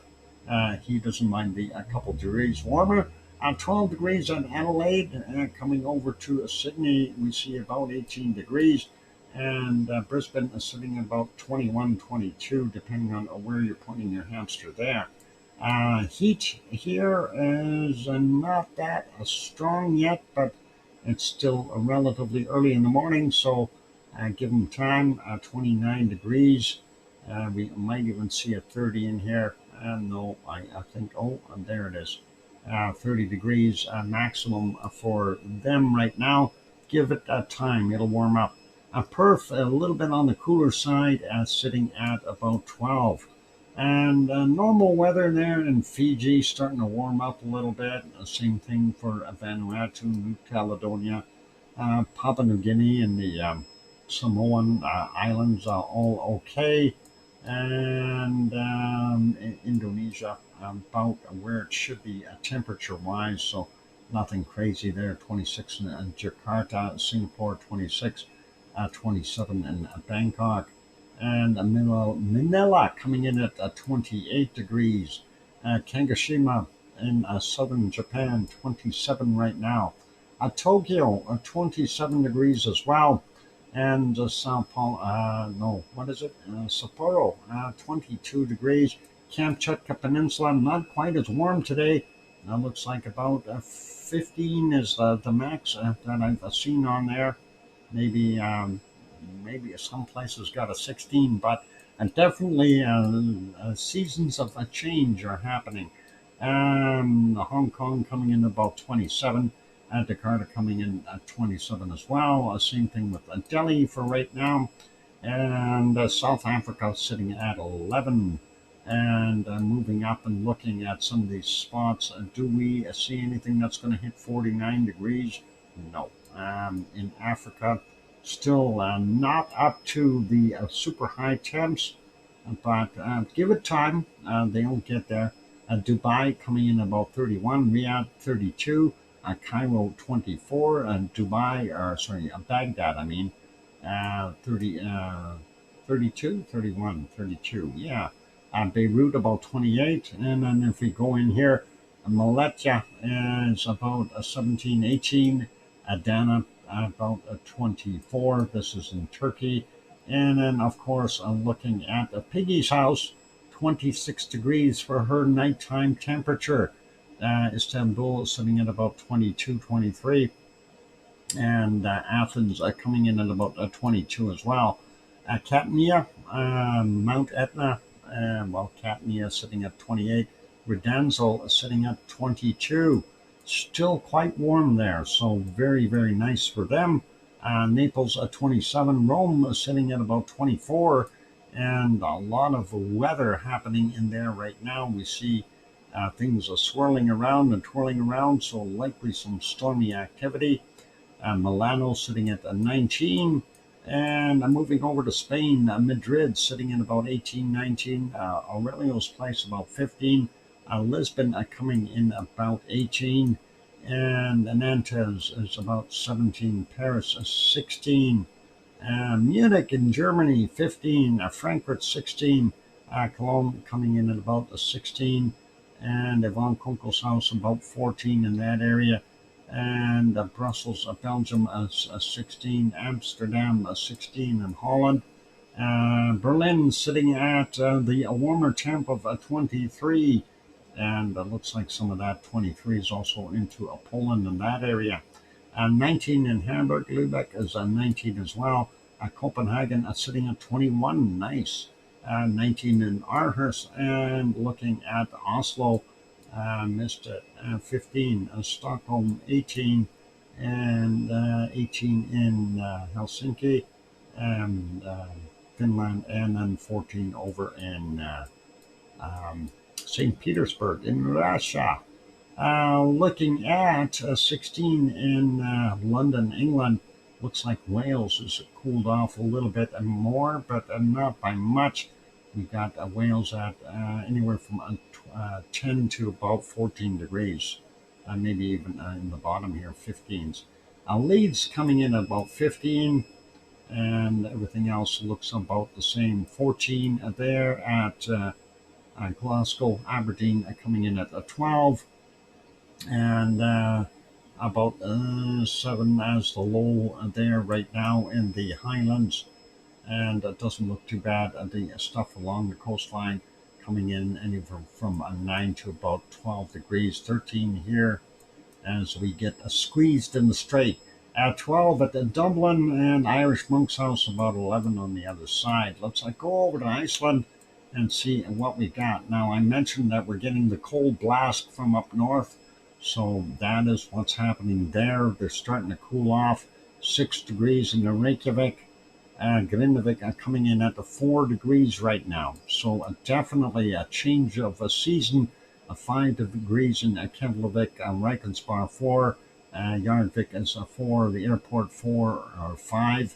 So gives you a pretty good idea of what we got going on there. That's our basic weather for around the world. Let's go find some cold places, and we'll find them real quick. Minus 85, 86, right in there already. Wow. Minus 88. I see that. That is getting very, very cold. Minus 88, 89, minus 89. I'm looking for minus 90. I think I need to be zoomed in a little bit more. There's a minus 90 right there. Minus 90.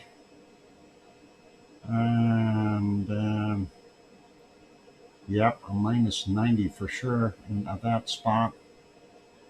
I'm thinking there's probably a minus 91 hiding in there as well, but it's going to be tight to try to find it. Minus 90. Oh boy, eh? Minus 90.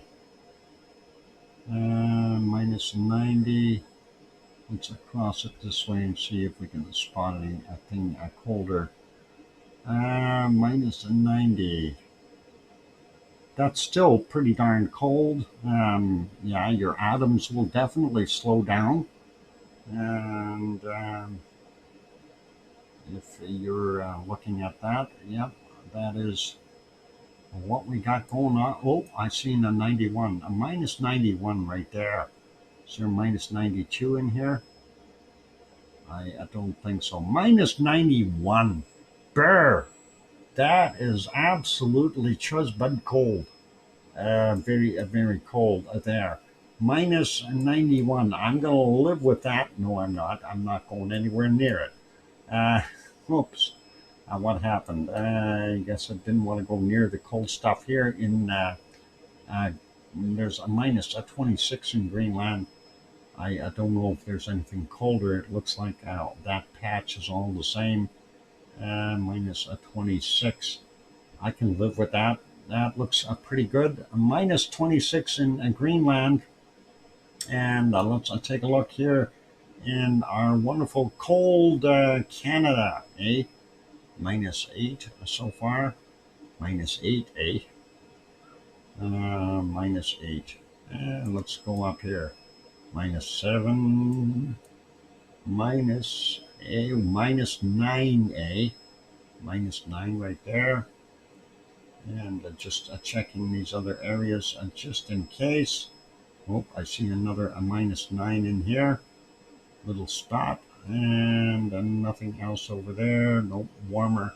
All right, let's leave it as a minus 9, but I want to check this corner here before I give my final on it. There's more minus 9s. Do we have a minus 10 in here? It's a good thing I checked here. Could be dangerous. Minus 9s. Yep, and that's all we got. Minus 9 in there. That's all good. Let's see what we got here in Alaska. Minus 8, minus 9 so far in Alaska. And they're going to go check one more spot.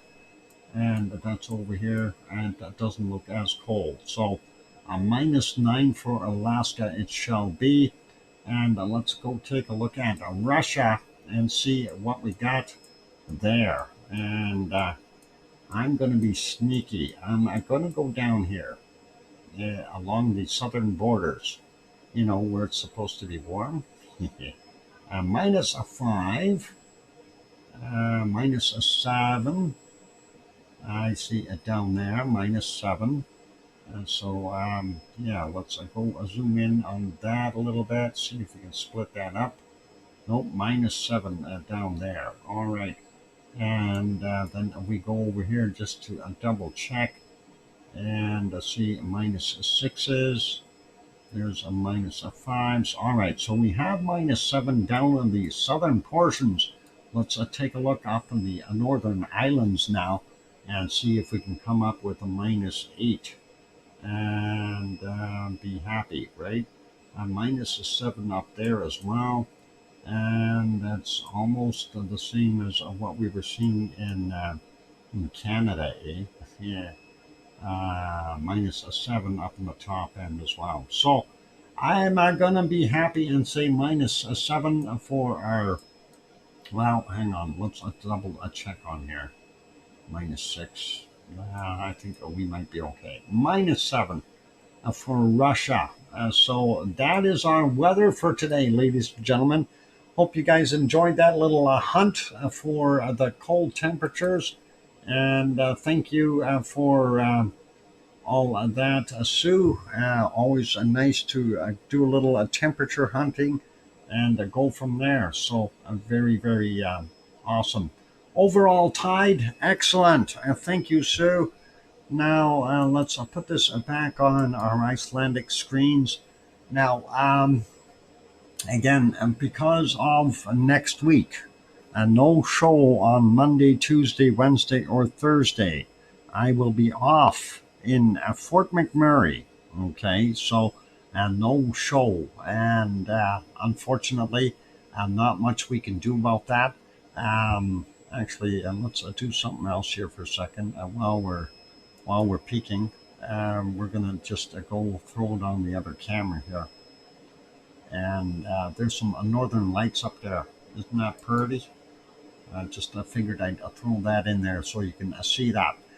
Northern Lights, yeah, Fort Mac again, you bet, unfortunately, unless things change. Yeah, well, I don't think on this one they'll change, um, and it is what it is. So, anyway, yeah, so we'll leave you with some Northern Lights up there. So, yeah, we'll be back on a Friday night, and we'll make sure that we get in here for a show. So we should be okay with that, and that should be it. Now, I am going to strip down pretty much everything that I don't need on this computer for the time being, for the duration of the week, and I'm hoping that we don't have to have it reset. I have not been able to modify the switch in here. It's kind of a sealed switch, so very difficult to do anything with. And hopefully everything will stay running. Glad you finished your sentence, Dr. Fox. What sentence was that? Um, I have a lot of sentences. Sometimes I don't finish them. I get sidetracked. There's squirrels and things that happen. It happens. About stripping down.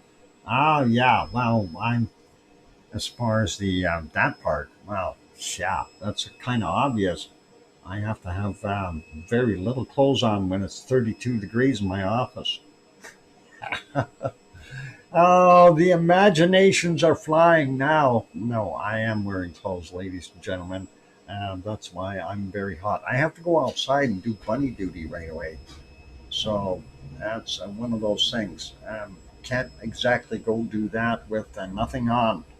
Yeah, I've got pants, a socks, shirt, and other items on here. So, John, I'm safe to be visited, if you will. uh, let's continue on, though. So, who is stripping down? Nobody, Grandma B.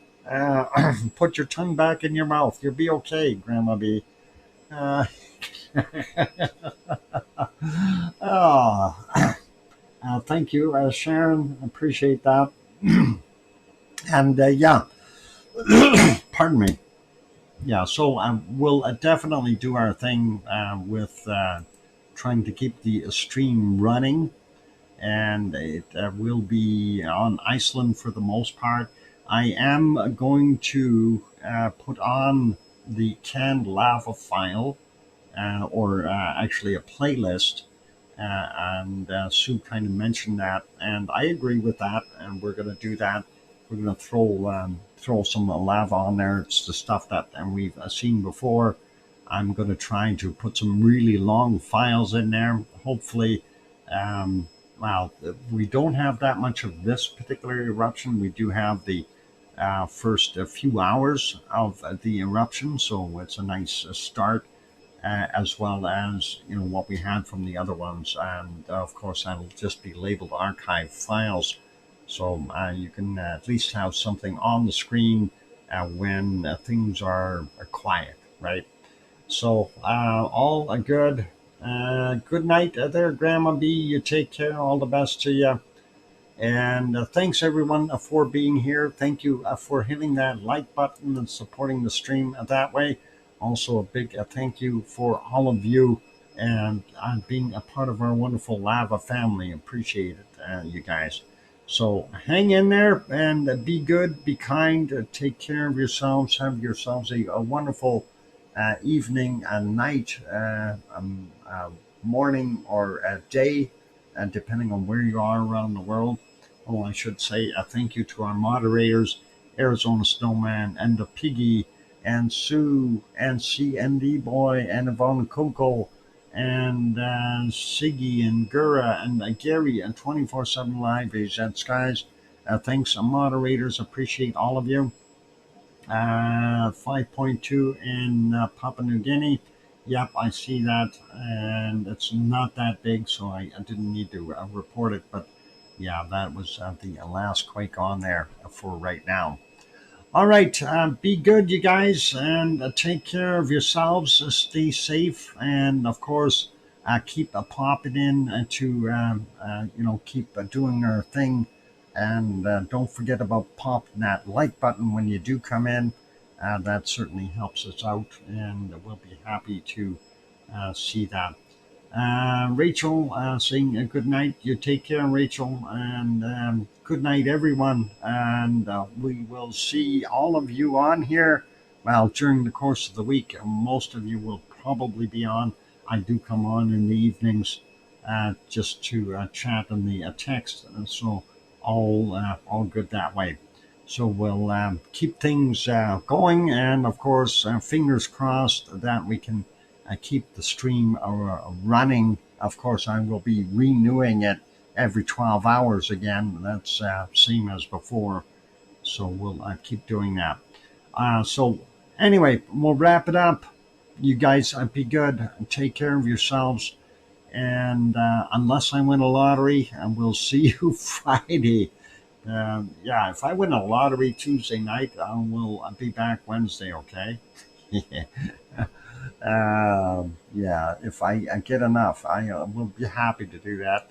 Anyway, be good, you guys, and we'll end the show with what I always end with. Please, please tell your loved ones that you love them tonight, for tomorrow is never promised. I'm your host, DrFox2000, here in Edmonton, Alberta, Canada. Take care, everyone. Have yourselves a good night, and oink oink!